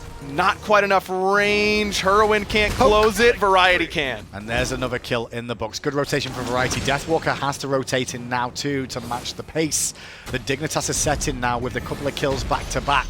It's all about the Gold Fury defense more than anything else. But every time that Knights try and respond somewhere, they're getting exposed somewhere else. And that's that tier 1 tower in the mid lane now. It's going to fall down as Dignitas saw a window. Ataraxia needs to be a little bit careful there, but gets out in time, and Trixtank just to make sure Emilzy can't get into the fray too, keeps him in combat so that Blink can't come into play. Just another good Sanctified Field. Ataraxia clearly very comfortable on this Olorun pick. He played it beautifully in Game 2. Now here in Game 4, looking great on it yet again. And it's really the only Sanctified Field we've seen, but it was perfectly timed. Adapting has to walk all the way through it in order to get towards his teammates, and it ends up costing him and Emilzy their lives. I'll go back to the Thor conversation again, because Cuba's played it 4 games in a row now. Yep. Surprised I've not seen Adapting go to it yet. A little bit. I don't know if maybe he doesn't like the changes, because players are definitely in their specific zones about whether they like things changing or not, and some gods they like to stay the same. Thor might be one of them, but he was one of the best players in the world in it too. Oh, he was the best. No doubt about that in my mind.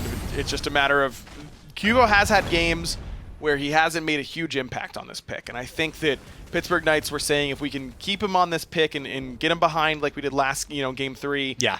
then we don't have to worry about it too much. And I it's think a good that's thought process. It can work for sure, but it also is risky because he has also had big games. Speaking of that, Thor is in the sky now as the jump away from Emilzy is good to survive for now. Zero's going to ult early on here. Look towards Trixtank, who charge praise away. Ataraxia, though, was greedy for a red buff there and got heavily punished, and rightly so. Variety was trying to wrap around the back, and he gets himself in trouble at the tail end. Has to ult back to safety, too. Trixtank, the last one out of the pit, as Deathwalker blinks in, looking to continue the engage. Knights could sense a window here for a Gold Fury. As they do take down the Oracles, they'll start it up, and that's going to force Dignitas to come on back in. Trixtank doesn't have that ultimate anymore, but doesn't have to worry too much. Gotta be concerned about Vote as he's full HP with ult, but enough healthy members of Dignitas around to force PK off the objective. And respectful from Knights too, not to try and force the situation, as no Deathwalker went aggressive there, but couldn't find the target he was after. Tricks in round the back though, puts pressure on Zeros, keeping him locked in place, and the extra damage is enough to bring down the giant worm. A pick in mid lane in a 3-on-3 is not what I was expecting to see there. That's exactly what Anatoly was talking about on the analyst desk. That you don't get the displacement effects of Sobek, but certainly does cause problems for Jormungandr either way. No beads for Zeros at the time, no ultimate. That's a free kill. Variety going to zone away Deathwalker as the Gold Fury started up by Dignitas here, 15 minutes in. Vote and Adapting waiting in the wings. Adapting no ultimate for a while, has to use the overhead kick. Luckily enough for Adapting, still has his beads. Deathwalker's done a good job, however, of drawing attention towards himself. The Gold Fury's still alive, so Knights have done a good job of defending that area of the map for the time being. Adapting nearly blinked in and got the charge prey out from Trixtank. That would have been insane, but was just a little bit too far away from getting in front of him. Still, Dignitas, they kick the tires. They see if Pittsburgh Knights are going to respond. They do, and so they can back up, and they don't lose a whole lot for it. They bait the blink out from Adapting. Everything's fine. They waste a little bit of time farming where Zeros wasn't on the map. They could have extended Ataraxia's lead a little bit, probably, but seems like a worthwhile risk to take. See if Pittsburgh Knights are ready to defend. They are, so we go home. Just checking them in the builds as they come along here, and both Vote and Ataraxia here on the two majors. Gone for the ring option still. Rings did take quite a bit of a nerf. It was mainly in the movement speed department, however. And that's a big one. I really do think it hurts a lot of characters. Losing that movement speed is big, but a lot of them also got buffs to compensate. That's true. Demonic Grip up to 75 power. I mean, Shaman's Ring gets more power and some CDR. It's not like these are now worthless items by any stretch, and I think it's the right idea to stick to them in this spot. You don't have to be scared just because they got recently nerfed. They really got adjusted more than anything else. In an ideal world, though, as a mage, you're always looking for around 100 power an item, though, right? So Yep. is it a little bit worrisome that the power's not going to be there as much, or is that because they're more in-hand focused mages? Yeah, it's more in-hand focused. I mean, Demonic Grip just gives you less outright magical power, but with attack speed, it makes up for that lack of power. Okay. And because you're getting penetration, pen is more important than power all the time, basically, so you end up getting a good amount from this Demonic Grip. It's certainly worth going. I really feel like the order of itemization is pen, movement, speed, power. Probably, yeah. I think is where we're probably at. Obviously, if you're a defensive character or a tank, it's probably a little bit different than that. But if you're a damage dealer, it's probably what you're looking for if you can find it. Cooldown obviously fits in there now and again, depending on the itemization availability. As now Dignitas grouped up pretty heavily on this left-hand side around the Gold Fury. They clearly want to take a Gold Fury fight. If anything, they want to set up and find a pick beforehand. But maybe they're just trying to find a single target to start this one off. Knights, however, well aware of the situation and safe enough positions to just watch what's going on and make sure it's not possible. Kivo going to meet an ult from Deathwalker, however. But that solo laner and jungler are currently equal level. That's a good idea by Trixtank, but didn't quite find a home. This ultimate does make him vulnerable to Emilzy, but Zero is going to have to use the ultimate himself. We'll go in for 2 shots of damage, actually. I was going to say just the 1, but the 3rd one will put him back in safety position again. That's an ultimate down on a big mid-lane mage to an extent in that Jormungandr now with how he's itemizing and playing this character too. Yep. And with that not being available, it puts Zeroes at more of a risk of trying to get involved in these fights. Absolutely. That's a worthwhile trade, and look at how much Pittsburgh Knights have to respect the fact that Yorm ult is down. They have to give up gold. Good situation then for Dignitas. They did exactly what they were after. They tried to find a pick, couldn't find one. Instead, burn a relic, burn an ultimate if they can, and then realize they've got a window. So that gold lead's just going to grow a little bit more so. 4,000 gold for Dignitas, less than 1,000 gold a player. It will eventually continue on if they can find a window. The problem is it looks like they're all going back to farming again. Should they be going back to farming at this stage? Yeah, there's a bunch of items that they need that are very close to being completed, but not quite there yet. I'm looking at a Spear of the Magus for Hurwin. He might decide to go Obsidian Shard here, but Spear would do so much to help out Ataraxia and, honestly, Trixtank. It's dealing even more damage. You can tell how much of a problem Deathwalker was in Game 3 based on the itemization here by Dignitas. A lot of anti-heal, and that's really just looking at Deathwalker in this game. Sure, Xing Chen has a bunch of HP 5. They don't care about that a whole lot.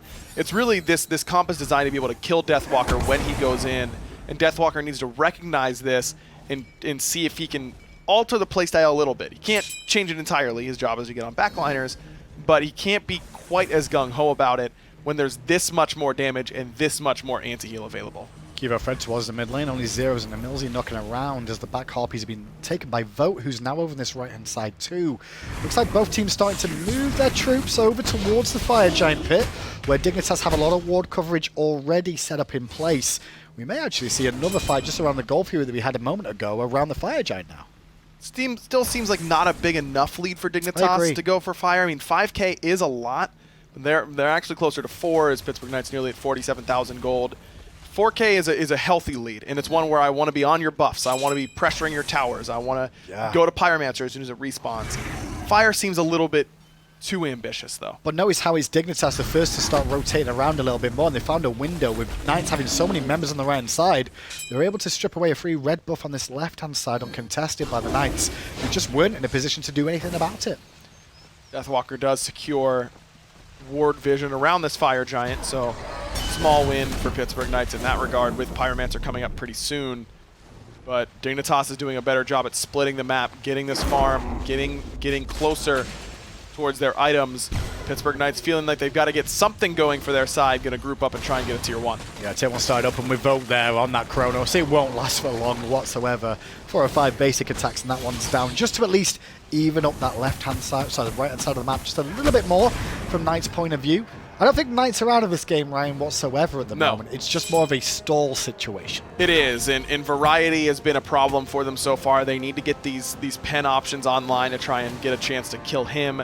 You're starting to get closer. I mean, Soul Reaver done for Zeros, so that's going to deal really good damage against a build that has a good amount of health between this Blackthorn Hammer and the Runic Shield.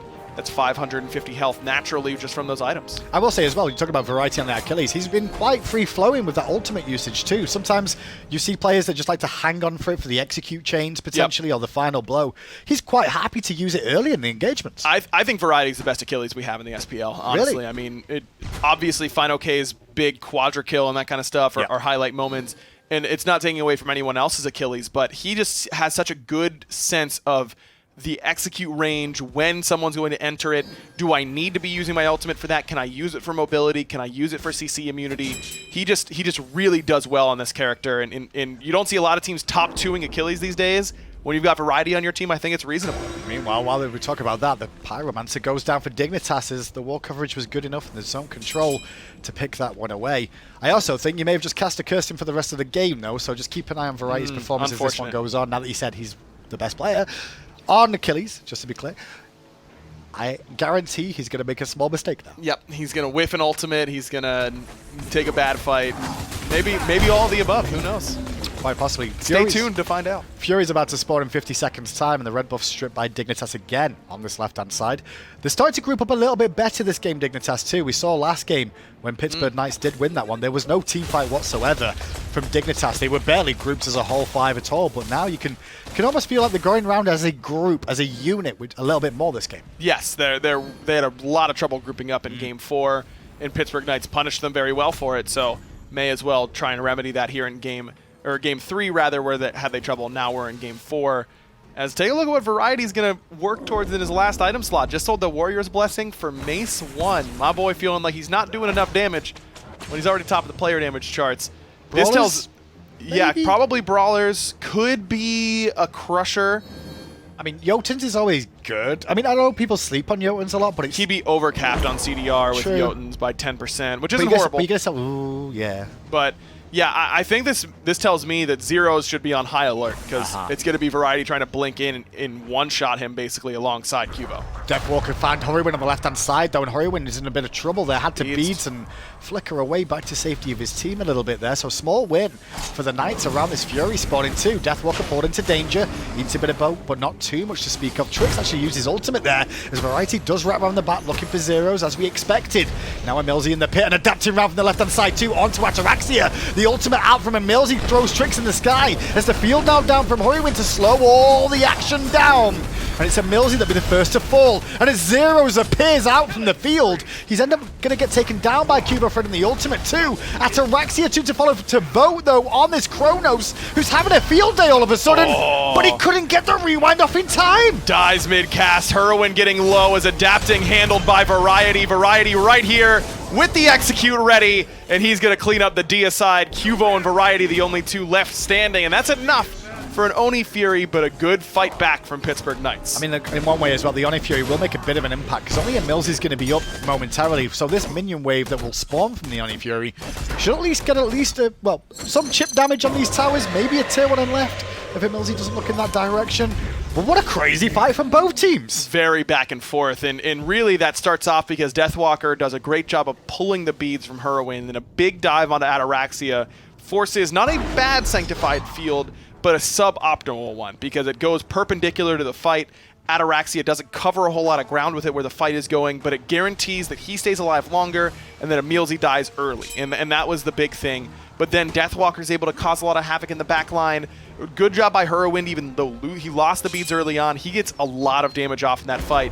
If without Herwin's damage, Vote gets the rewind off, and Pittsburgh Knights are right back in this game. And this is one of the reasons we're talking about Dignitas last game and the fact that they weren't grouping and didn't have a team fight. They weren't protecting each other. This time round, Dig really did work well as a unit, and now they've got a potential to start to make something happen around the Fire Giant, especially with those two minion waves on the left-hand side you can see about to start barreling down there. One of them, an Oni Fury 2. Pittsburgh Knights, though, very focused on making sure Dignitas don't get an attempt to get wards up around the Fire Giant for free, and actually going to pull the Fire Giant themselves. Maybe they're trying to sneak it away before Dignitas realize it. They must feel like it's because Vote has Aegis, Zeros has beads, they feel like they might have a relic advantage, whereas Ataraxia and Herwin both relicless for at least a little bit, but not for that long. That really did feel like, hey, did Herwin back when he shouldn't have, or is Ataraxia on the left side of the map for some reason pushing that Oni wave? No? Okay, fair enough. Well, if Rai can keep pushing him back here, I'm surprised Dig don't go straight to a Fire Giant here, because at the moment you can see Knights trying to recall as Dig just keep on walking into the jungle, forcing him further back. Tier 2 tower in the middle isn't really under threat. There's not many minions there with them. And I think Dig saw a window now, but I just think it's a little bit later than we would have liked in the grand scheme of things, because now Deathwalker and Vote are able to wrap around the side here and put some pressure back on. Dignitas recognizing that, forced to fall away from their Fire Giant attempt of their own. And Milzy, though, blinks in. He's very deep and on his own. He'll get beads out of both the carries, though, but now he's under the pressure himself. Sanctified field dropped as Cubo Fred looking for a target from the sky. Zero's going to join him in the air. Big dive in from Pittsburgh. Nice to the backside here, still looking to pressure the carries, but the protection's pretty good. The backline of Dignitas is there with Trix and Variety right in front of them as Cubo Fred tried to isolate Vote and did a good job of that too, forcing the rewind to happen. Very crazy fight, but makes a lot of sense if you break it down individual moments. That beads cooldown from Herwin just came back as soon as Emilzy went in. He was trying to capitalize on the fact that those might have still been down. Ends up surviving even through a Sanctified Field, which is a win for sure for Pittsburgh Knights. You got that cooldown out of Ataraxia. You got both sets of beads. That's a great job by Emilzy to get both sets of beads and end up surviving. That's tough this late in the game. The only thing I'm a little bit confused about is why they both beads there with how deep they were compared to their front line. Were they worried about someone wrapping around the back or something? Yeah. You know what I mean? They were so deep that where's he going to throw him to? He's on his own unless something magical's about to happen. Well, we can't peel the Jormungandr ult coming up and over the top, and that's going to deal a lot of damage. But why not wait and like almost see if that's coming through, right? Yeah, like, but by that point, you're pushed so far. By beadsing and dropping Sanctified Field, you're keeping Emilzy isolated and making sure that you've got good kill potential, not only on him, but on the enemy backliners, because they don't have their support. That's fair. The Fire Giant, though, still around this area. Emilzy goes in again, looking for another ultimate. This time he will get Ataraxia and Horriwind in the same ultimate. In the sky is Cuvo Fred, but Vote's already taken down one. Cuvo off the market, hitting Vote, and he'll pre-rewind as Horriwind now in the sky. He's not going to enjoy his landing. Deathwalker takes him down with Excalibur. Trix has to dash away to the left, Cuvo out as well. And this is nice, just playing around cooldowns.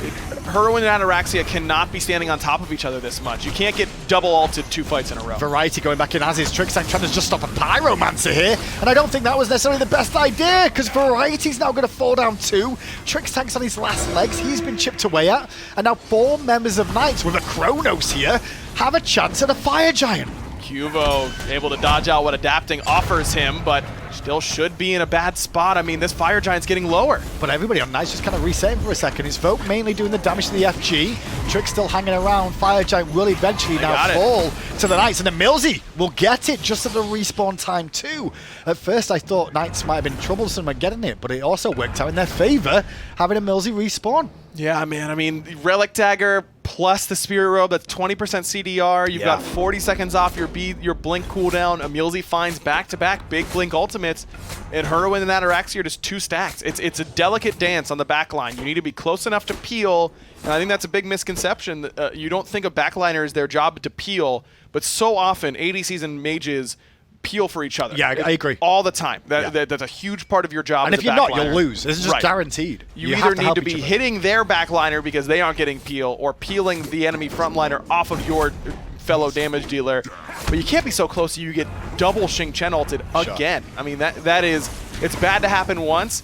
It's game losing to have it happen twice. I'm going to give more credit to Knights though, because I know we're going in on Dignitas and their grouping situation, but the play from Knights is great. Yep, like no doubt. They went for a play, it worked out once, they did it again, and they find huge success. And now they've got a chance to even up this game because it's Dignitas on the back foot. Cuvo forced to ult away from Emilzy, who's happy with the cooldown reduction he's getting now to continue to spam these relics, to spam his ultimate, and to spam Dignitas back to their own fountain. 30% CDR now with Pride Win 2, so you've got plenty of CDR for Emilzy. 40 in a second once he finishes it too. He'll be A-okay trading that ultimate cooldown for Cubos. We did mention Xing Chen as well, of how he's a little bit sleeper at the moment, and this is another sign of what he could potentially bring to a team. Sure, he won't be there the whole time, but when he comes into the fray, he can really cause some problems.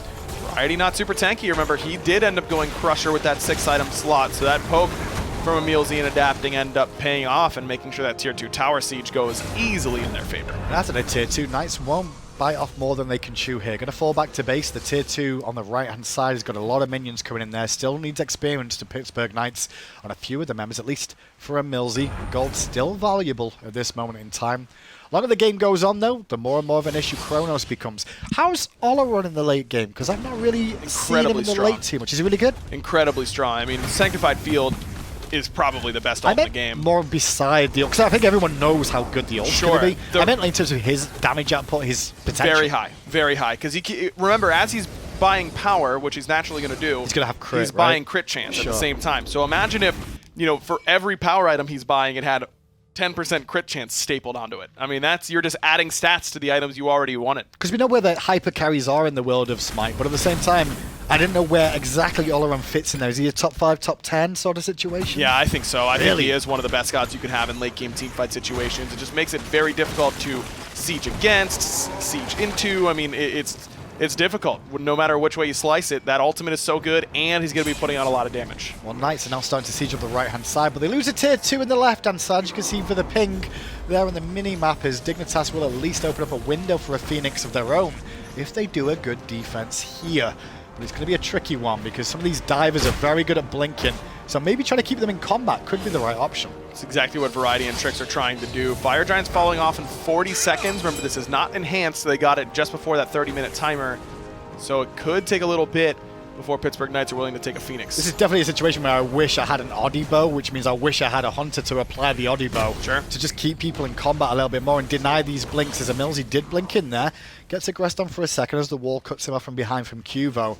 But at level 18 now, as Xing Tian is pretty hard to bring down at this moment in time, especially with the Pridwin online.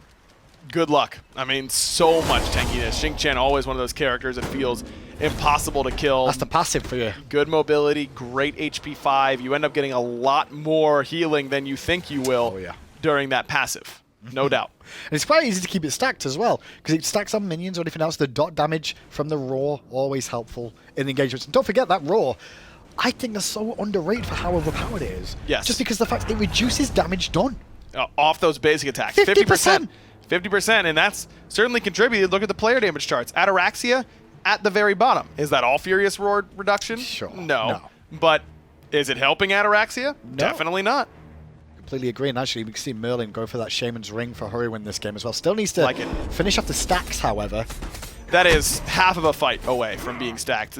Shaman's Ring is a weird item. It's hard to find where you want to build it, because if you build it early, it takes you longer to stack it, because it stacks off dealing damage. If you build it late, it stacks very quickly, but maybe I needed it to be evolved at this point. It's kind of a weird trade-off. I think that Hurwin got it in a very appropriate spot. 5th item feels good to me. It's a big damage boost. You get some CDR from it. It really does make a big difference for a lot of these tick characters. Merlin has a bunch of ticks in the kit. I will say, not seeing movement speed on all these rings is crazy to me. But at the same time, thematically, it makes more sense. We need more pants in the game, you know? That'd give you more movement speed in my eyes. Do we have any pants? I don't know. We should start adding pants next year. Season 7. Do we have any pants on this? Pants department open. Leggings of, I don't know, leggings of movement. Who knows? Deathwalker in a bit of an awkward spot there. He gets CC chained in. Unfortunately, Cuvo's wall actually just prevented the option. I think he was looking for that after the pull from Trixtank there. But Pyromancer are going to go the way of the Pittsburgh Knights, and they're going to fall back once more. They're allowing Dignitas to come onto them a little bit, I feel, to maybe give Emilzy that window to keep going in for the beats once more. Yep, and look at how split Ataraxia and Hurwind are now. They've realized that same problem. They've been a little bit too close together. As I say that, they start holding hands. Zeros walks on forward with a stealthy tactic on Trixtank there. Cuvo wrapping round to the left-hand side. All the while, Knights realizing Deathwalker isn't really around at the moment. Good stun on Variety, though, and that forces him to ult away. Zero's chasing in, and Zero should be able to pick up the kill. Meanwhile, there's still a fight going on as Variety runs away, and it's Trixtank surrounded by 3 targets. He was picked up by Emilzy and thrown into the death. He was forced to be in that situation. Variety will survive at the cost of his support. Knights find a good win. Variety does have teleport, but not upgraded. It has the gold, so he'll be able to get back into this fight right away. But still, this is a Fire Giant that might not last very long to a 6-item Chronos. Cuvo is around the back, and I don't think they know he's here yet. Pittsburgh Knights, as they march on forward towards Variety one more time. Variety, no ult this time, as Adapted commits in, no. But the Sanctified Field from Ataraxia preventing most of it. And on landing, Cuvo, Fred forces Zeros to beads away to safety. Deathwalker following suit. It's a 1-for-1 trade, all being well. Tricks dying earlier on and adapting just now. So momentarily, there'll be a 30-second window where Dignitas have a power play. Oh, blink in from Variety, finds a stun into Emilzy, but he still has the shell, so that's plenty of HP. Wall. But another great wall. But the ultimate throws him towards Vote, and there around the back comes Deathwalker with a TP back into the fray. Ataraxia follows as Vote gets a double kill, and the march is now on once more from Pittsburgh Knights, chasing him for Cuvo. Fred has to beats to buy a moment. Good wall, needs a hammer, finds it, but Emilzy's still not done. I say that as he now turns around. Knights make it a 2-for-1 engagement at the end of the day. Well, actually, no, it's a 3-for-1 because Trix did respawn with how long that went on. Cuvo tries to find Emilzy before the back goes off, but focusing the 6-item Xing Tian doesn't seem like the best plan, no matter how well the fight is going for you. And right now, Variety just is not tanky enough. And at the stage of the game where he buys a 6th item, I actually think it's the right idea to go for the Crusher. They were ahead. He was ahead. You have the ability to just snowball the game from that point and win it.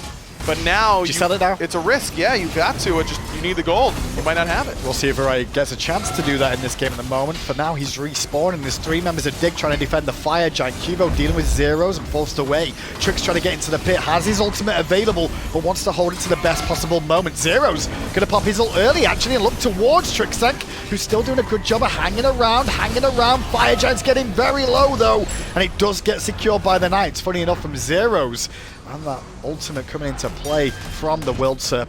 Very nicely done by Emilzy, who's had a great game on the Xing Chen. He really saved the game for the Pittsburgh Knights here in this one.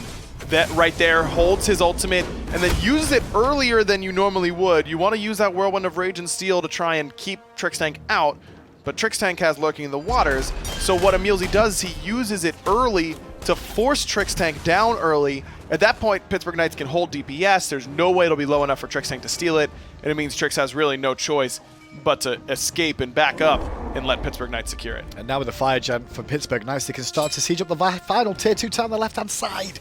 At 38 minutes in the game, every death is huge as well at this point. Almost a minute respawn timer. A minute in Smite is a very long time. Very long. You can walk it down and end the game, potentially, in a minute. 2 Phoenixes exposed for Pittsburgh Knights, meaning there's no towers in front of them. It means that Dignitas is a good team fight away from closing out this set, even though Pittsburgh Knights certainly in control.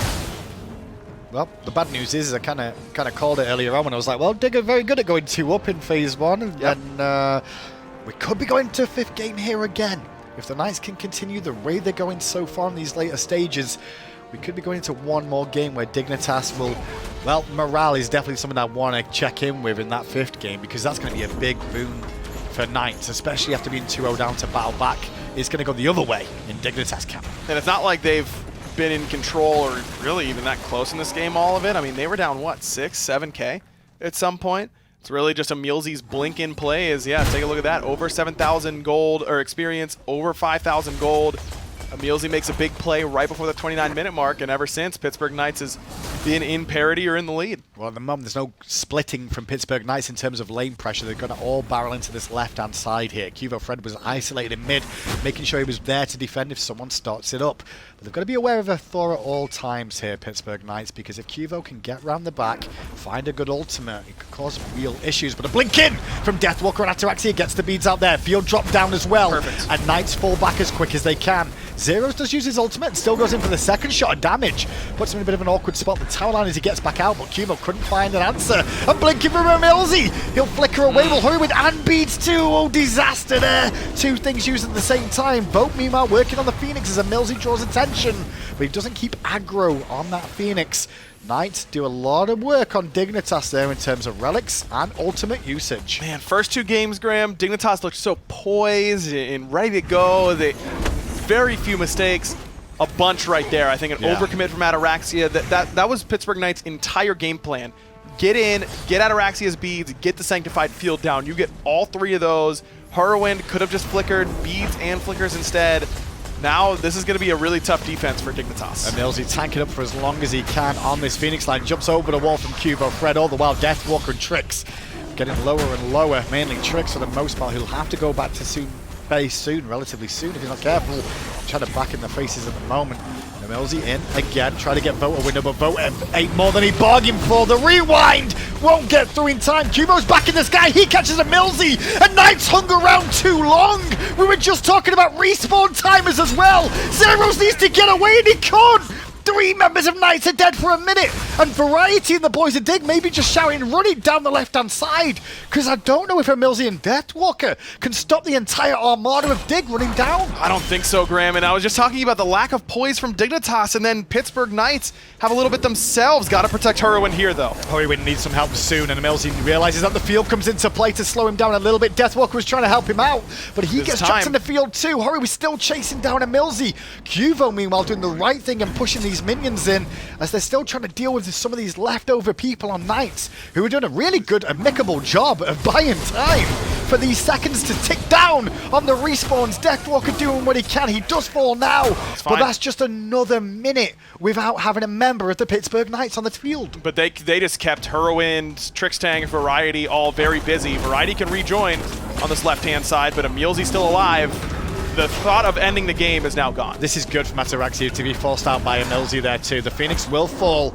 2 members back in base. Vote being one of them, and the rewind being up is so important. Yep. Good save there in the grand scheme of things. I think Dig could have potentially just running down left. Instead, they chase kills. Yep. And they don't have a window. Agreed. Completely agreed. I mean, and that's Emilzy making himself look real appetizing. Yeah, he did. I'm low health. Deathwalker too. I don't have all. Yeah, Deathwalker's right there. Nicely done by the boys of Pittsburgh Knights. This Primal Fury is relevant, though, for Dignitas to get a little bit of extra damage onto this enhanced Fire Giant. Now it's Dignitas who have the lead. Wow. Remember, Pittsburgh Knights adapting full commits to try and get left side Phoenix. Doesn't work for him. Now it's Dignitas with fire waves coming down the left-hand side. No one has pushed up that wave. Pittsburgh Knights have to respect that fire minion. And if you go back to the fight, that Phoenix lane, Phoenix right on the left-hand side, it really was Vote just getting hit by that wall. Yep, From the very Kivo edge. Fred, right at the very tip. And that moment on just kind of changed that whole fight. Didn't get his rewind off. It forced Knights to hang around and help him out.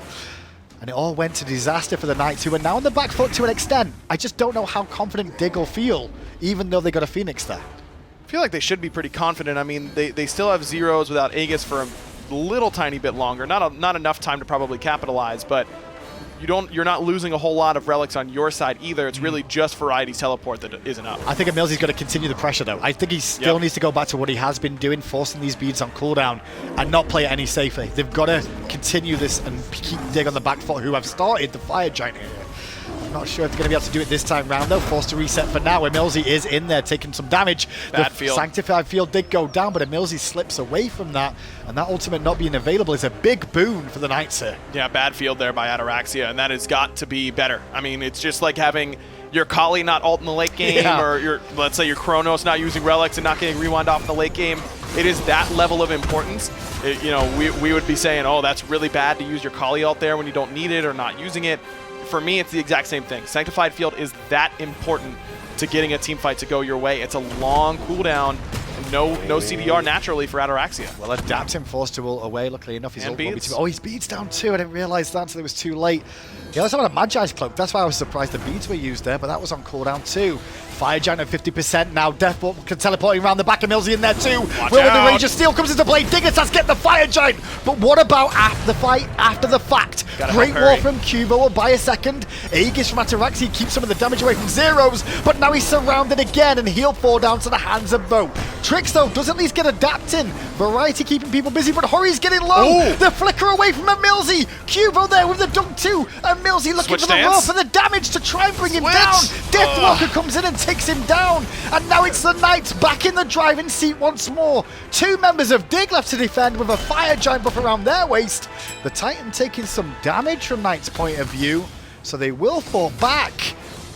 Oh well, oh well, oh well. This game could have been anyone's Yeah, it really at any could have. stage with how this is going. That fight was very back and forth, and really it just comes down to the fact that Ataraxia didn't have ult. I mean, if he's able to drop Sanctified Field, peel for himself, kill these frontliners, get him off him, that fight goes entirely differently. The damage is very evenly spread between these two teams. I mean, 400 damage at 45 minutes is nothing. I mean, that is almost just one ability from a Guardian, basically. You're not really a whole lot of damage in between there. Great job by Trixtank to come back and help out Hurwin. That really saves the game, because if Hurwin falls easily, the rest of Pittsburgh Knights can wrap around and keep diving on that left-hand side, then they probably wipe Dignitas, but good peel by Trixtank. Problem is, with how split Hurwin and Ataraxia became, it became harder to peel. And that's where you don't want to be next to each other during initiations, but if they're both next to each other there, maybe Trix can feel for both. You shell both of them. Hurwin's AoE is hitting both. It's a hard balance to find. There's no doubt. But that pathing made it so that one of those backliners was dying no matter what Trixtank did. Well, all players are back alive again. The Fire Giant down for, well, another 3 minutes at the moment. Sure, Variety and Cubo have it, but they need the rest of their team too. And 2 of their carries still waiting on the relics to respawn, or come back off cooldown, I should say. As I did see Hurwin there sell his boots, get the speed potion, and pick up the ethereal stuff. So a little bit more survivability there. Big. I'm surprised it took him this long to pick one up. This might be the best mage item in the game right now. But it's been picked very late for most people. Yeah, it is, and because it's based on percent health, Right. so you want them to have health. You don't necessarily want it super early, but you just want it. It's cheap.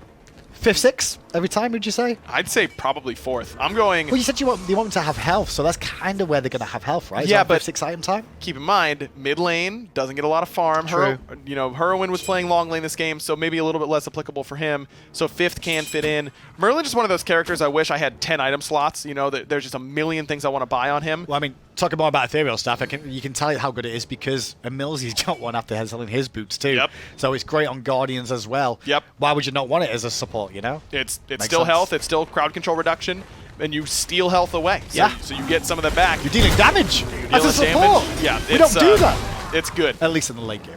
Buy it. Yeah, definitely buy it. Gold Fury is available. It's not a big thing to talk about for the most part, as most players have been at full build for a while. Sure, a couple of boots still to sell off, and those power potions can come into play quite heavily as the game goes on, just to make a small swing in terms of damage output to surprise their opposition. But realistically, it's all down to the next team fight, or who gets picked in a situation they don't want to be in. This left-hand Phoenix of Pittsburgh Knights has been taken down before, so it's a weakened version. And I think that's why Dignitas feel quite confident at the moment to be this far up, looking for a potential situation. It's actually Zero's going to ult very quickly to get away. And Millsy's in trouble, though, and he's a casualty of war. 4v5 now with Dig with a power play. And Ataraxia still has Sanctified Field. Huge pick there by Dignitas and great patience. What else are they doing with that time, Graham? Yeah. They're doing nothing. And this Phoenix already weakened, as we said. I don't think we'll see Knights try and contest it too hard. Zero's no ult, remember, just used it there too. So now it's going to be up to Knights to defend this middle Phoenix. Sure, there's no fire minions on the left-hand side, but they've got to defend the Phoenix's line against Dig if they choose to assault this. Would you if you Dig assault here? Absolutely. With a field? Yeah, you're getting your field. You don't have to worry about backdoor protections a whole lot. You've got Enhanced Fire Giant. Or no, actually, that has fallen off for Cubone Variety, so it's coming up at 35. But that's exactly when Emilzy would be due to respawn. That you take this opportunity. Trick's going to lead them in as Variety blinks to the back and gets a stun, and Zero's without an ultimate has got no chance of escape whatsoever. The Aegis kept him alive momentarily, but not enough at all. Phoenix not really being looked at well by Dignitas. They were looking for the fight, and they're getting low because of it. And that's given Adapted a window to get to the backline and kill Cubo Fred. The first time he's fallen all game. Now with Vote and Deathwalker on the front line, Dignitas are pushed back out. The field is down and been used by Ataraxia, but the Phoenix at least did fall. This is veteran presence by Dignitas. Oof. So many times you get into these 50-minute plus games, you feel like you might be able to win it now. You've got a man down. We broke the base, we got the Phoenix, and then you see these teams surge forward. Yeah. And instead, I mean, these are the heart-pounding moments in these team fights, right? There's so much going on. Great presence from Dignitas. We got what we wanted. Back it up. We've got a good fight at Enhanced Fire now, even in a 4v4. We can take it. We can take some opportunities here if we need to. We don't have to rush it. We've got 2 lanes of fire minions pushing down. Dignitas maybe can really go for the end there, but it's so risky, and if you fail, you lose. You're a much higher percentage to just take these fights around the objective and wait for your minions to do a lot of the work for you. Let's talk about the Relic Dagger real quick for Vote here, because he sold his boots for this, and Yep. I like it because obviously your Relics are going to be up a little bit more often. You've got a bit more health in here and movement speed too. But you're losing quite a bit of damage output, I feel, on someone like Kronos, who's a hyper carry. Is that a bad thing? I just feel like know? if you're using a Relic now at this point in the game, your chances of losing before it's back up, even with Relic Dagger reduction, is pretty high. Well, Adapter going to wrap around and find Horrorwind and Ataraxia in an awkward position, but Ataraxia, the main focal point, has his ultimate available and his relics too. Still trying to buy as much time as possible as Adaptin fixes his face with that fist. And in comes Cubo Fred to try and turn it around, but Adaptin's buying a lot of time. He does go down in trade for the Oleron, however. I'm not too upset if I'm Knights if that's happened. No, that's totally fine, but 1 for 1 when you've got Phoenixes down is really okay by Dignitas' standards as well. And left-hand side. The big thing, oh my god, look at that wave. It's like a snake. That is one of the biggest fire waves I've ever seen. It's a conga line of fire minions coming down there. That would have ended the game. And with Deathwalker being on that side, it's given a window for Dig to take a fight a little bit more on the right. They've got Zero's ultimate. That's important too. If they look for the Fire Giant, Zero's can't really get in there anymore. Tricks, though, took a lot of damage from Vote there, more than bargained for. But the collapse onto Vote and Emilzy could spell doom for the carry. The Pittsburgh Knights pulled back in one more time, tries to buy as much as he can, but with Vote being dead, Tricks will go down to Deathwalker and Millsy trying to keep the collapse going on. This is crazy. Fireman's left-hand side, it's ongoing all the time. Cubo to the sky, Zero's in trouble. Zero's no beads, but just out of range. Cubo can't quite find it, and now he's going to have to get out. Crippled for a second there by that hamstring. Dig but still A-okay. Dig's just trying to keep him in combat, I feel, for the fire minions to maybe do some issues for them. Yes, force them further in the back, Yeah, but they don't have to worry too much about it. I mean, they'll be able to heal no matter what before this left side Phoenix respawns. Really just, you trade Trix Tank for Vote. Again, that's totally fine. Now you can go in, use Variety to tank up this Fire Giant potentially, and try and get another enhanced fire in your favor. But these fights are so back and forth right now. I really feel like Trix Tank should probably be a little bit tankier than he is. He feels like he's taking a lot of damage in these fights, and I wonder if it's the ethereal staffs on the other side consistently stealing his HP pool that's making it feel that way. Definitely. It could be because of lack of. I don't see as much physical protection compared to magical protection in this build. No mantle. Sure.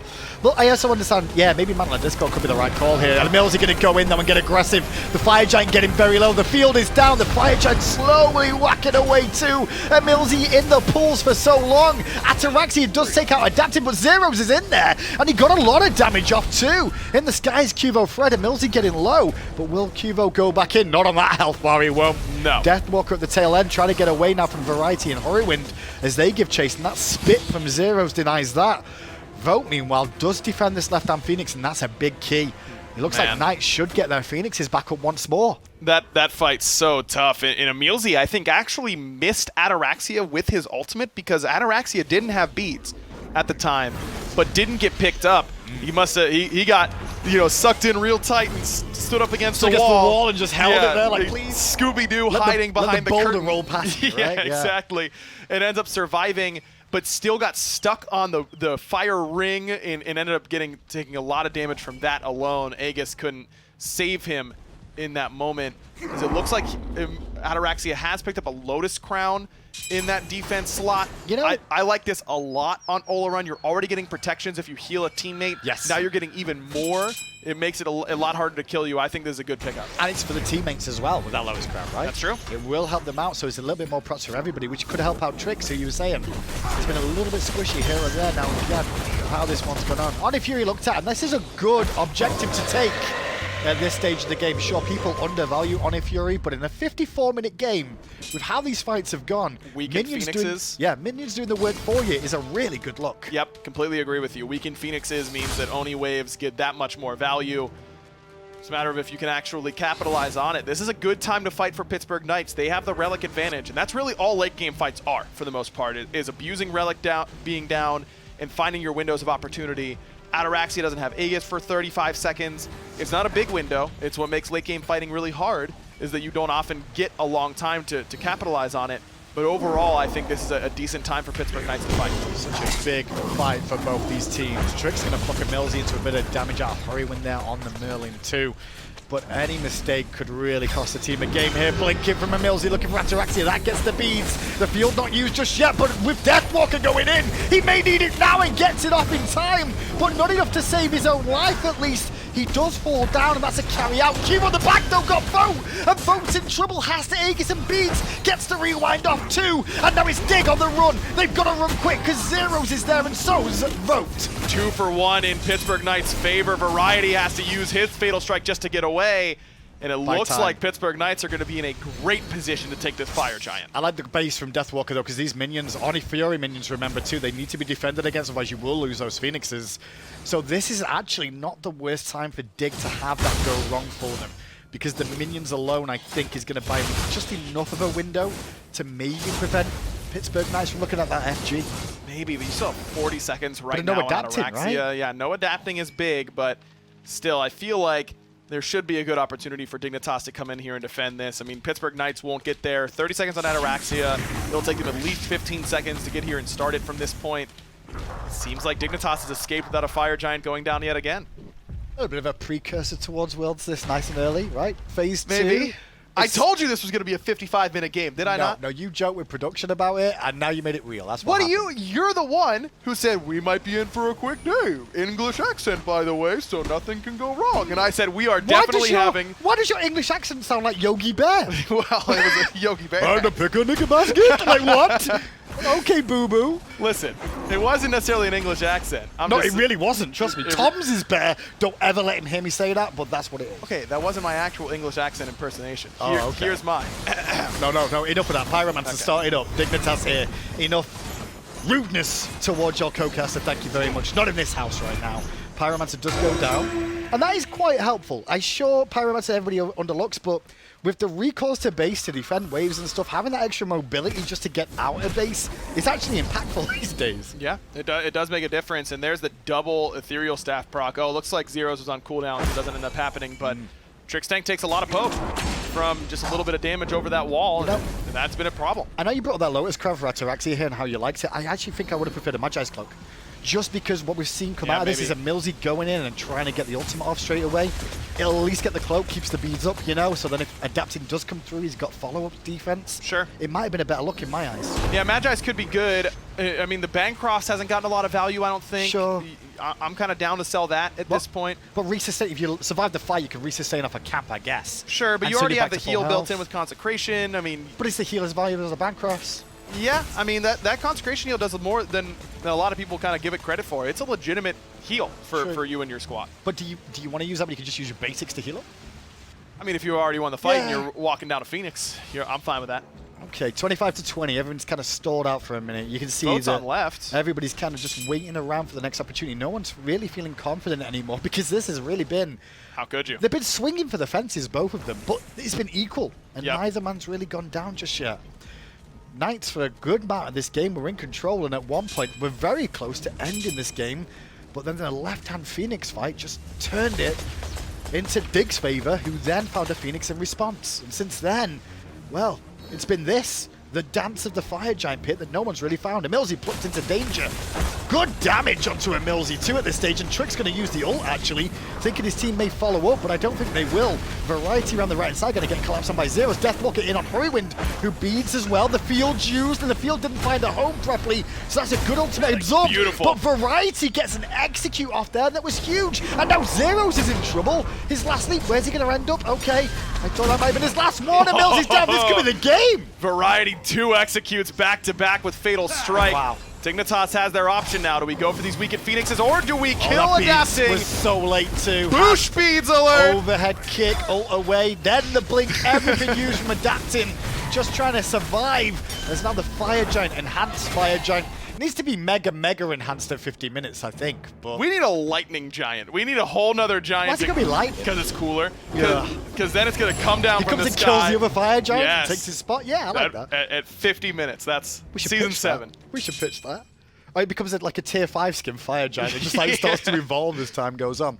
Well, with Dignitas just winning that fight and Emilzy and Deathwalker dead, and Adapting playing Ring Around the Roses with Variety, 4 members of Dig now on the Phoenix line, the only full health Phoenix left for Pittsburgh Knights to defend, and they can't right now. Zeros and Vote have their ultimates available. They also have both relics, so this might not be as clean cut as you may hope for Dignitas fans out there.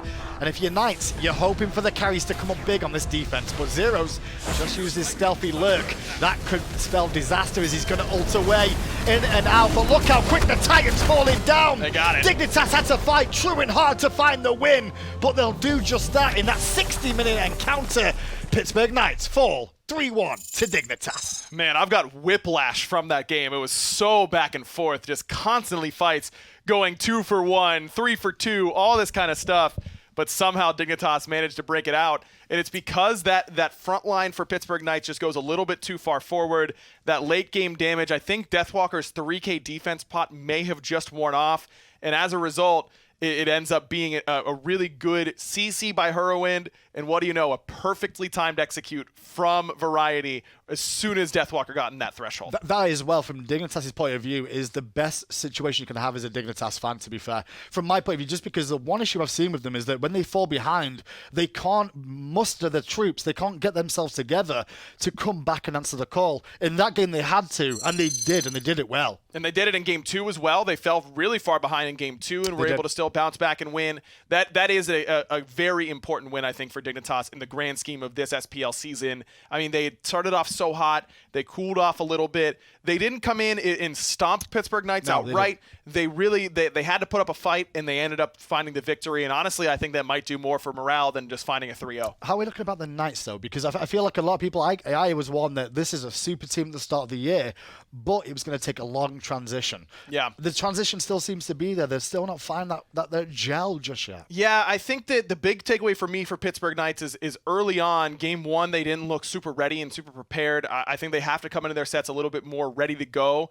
They got there eventually. I mean, they adjusted nicely as the set went on. It's just when you start out at a 1-0 deficit in the set against a team like Dignitas, it's going to be hard to win the set. 3-1 to Dignitas then. A 60-minute game to end it all here in this set. There's still one more set to come. We'll be bringing you that after the break.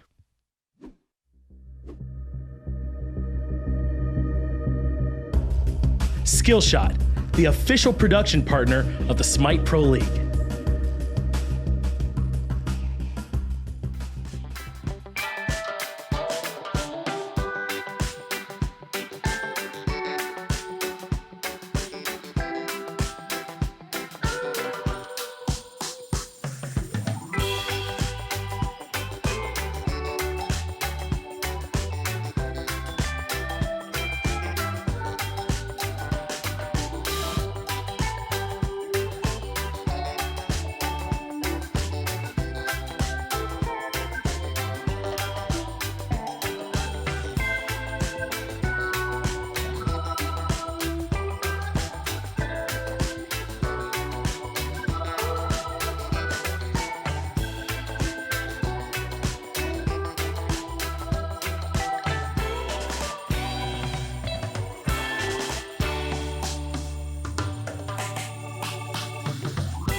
One full hour later, we have ourselves a victor, Dignitas, coming out on top here over the Knights. My name is Finch. Welcome back to the SPL. Anatoly Alexeyev joining me here to my left. Anatoly, this was not an easy one at all for Dignitas. Back and forth, throws, whatever you want to call them. I mean, this one was all over the place. It really looked like Dignitas had the advantage when KuvoFred was leaning on that solo lane, setting up Variety for a couple of easy executes onto Deathwalker, and then that 24-minute Gold Fury, right, where we saw Dignitas get a clean deicide, they get the Oni Fury afterwards, but it was still difficult enough to prolong the game about 36 minutes further, making it the longest Phase 2 game.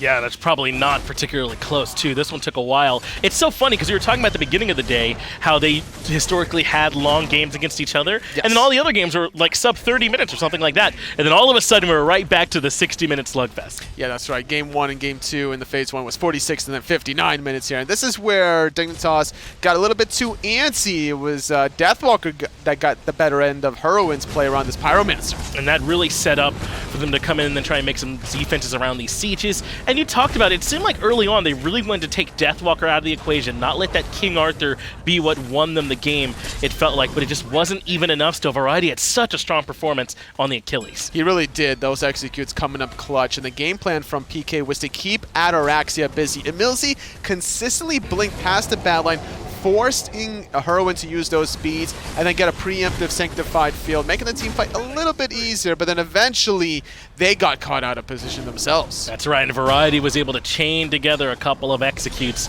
to finally take this fight down. A double kill for him. This is towards that last fight that eventually goes this way. There would eventually go on to be a Sobek pluck that adapting maybe was a little bit late on. I think the game was probably a bit out of reach at that point anyway, once Dignitas had won the fight so cleanly. But, you know, there were some things that kind of stood out that maybe weren't as clean as it should have been on the Knights. I am surprised that it came up 3-1 in Dig's favor, but this Game 4 was very, very close. A lot of back and forth action. It was really impressive to see how Vogt was playing on the Chronos as well in a lot of these team fights. Keep in mind that the longer the game goes, the more magical power Chronos gets. At that 50-minute mark, he gets 125 extra magical power. That is a lot. That's almost a Rada Tahuti. There's nothing wrong with Tahuti's a little bit more. But that just goes to show how much extra power Chronos can get from that passive. You don't want games typically to go that long up against him. But even still, in the face of all that, Dignitas were able to come out the top team. And I think now across the whole season, they're 2-0 against the Knights, right? They won the game in Phase 1 and now here in Phase 2. And now they go into 3-1 in Phase 2, so it's looking pretty clean for them to still keep control of their top 3 spot. That's right. They're right there behind Rival. I think if you're ranking not like the whole season-wide, you would probably have Dignitas a little bit higher just based off, you know, their records. But right now, Renegades, I think, are feeling like the hot team. Dignitas feeling pretty close in comparison to that team off this performance that they just showed us here up against the Knights. But you all are probably tired of hearing from me. You want to hear a little bit about the guys who actually won the set themselves. Let's get it down to hear from Dignitas. All right, we've got Ataraxia and Heroin standing closer together than they were in the back line that game, getting Xingqian ulted all the time. Guys, congrats on a long win. Just poking some fun, of course. So that last game, I mean, you guys are up big, 6K gold lead. Then all of a sudden, PK bounce back. They start sieging your left side Phoenix. Then we stalemate for 20 minutes. I mean, talk to me about the team's mindset as that game was going well, then poorly, and ultimately into a win. I think for that game in particular, we knew, because they played it in the game that they won, they went for the double unkillable backline with Chrono Storm. So it's a different playstyle for us to try to do. So going into that game, I think we had a lot of trial and error to see how we team fighted. And thankfully, because our Phoenix defense is so good, we have the chance to, try one fight, lose it, then we defend on the Phoenix, and we try a different way. And we just eventually kept trying it until we found something that worked. There's been a lot of talk with you two switching roles quite a lot in terms of positions on the map. Whether you've actually officially switched roles or not, we don't know. The more interesting thing is, it seemed that maybe one of you would only play Hunters, so they put the Hunters mid, so you, Ataraxia, goes mid, and then Mages in the dual lane. But that's not been the case. You guys have flexed around a bit. Susano coming into play today.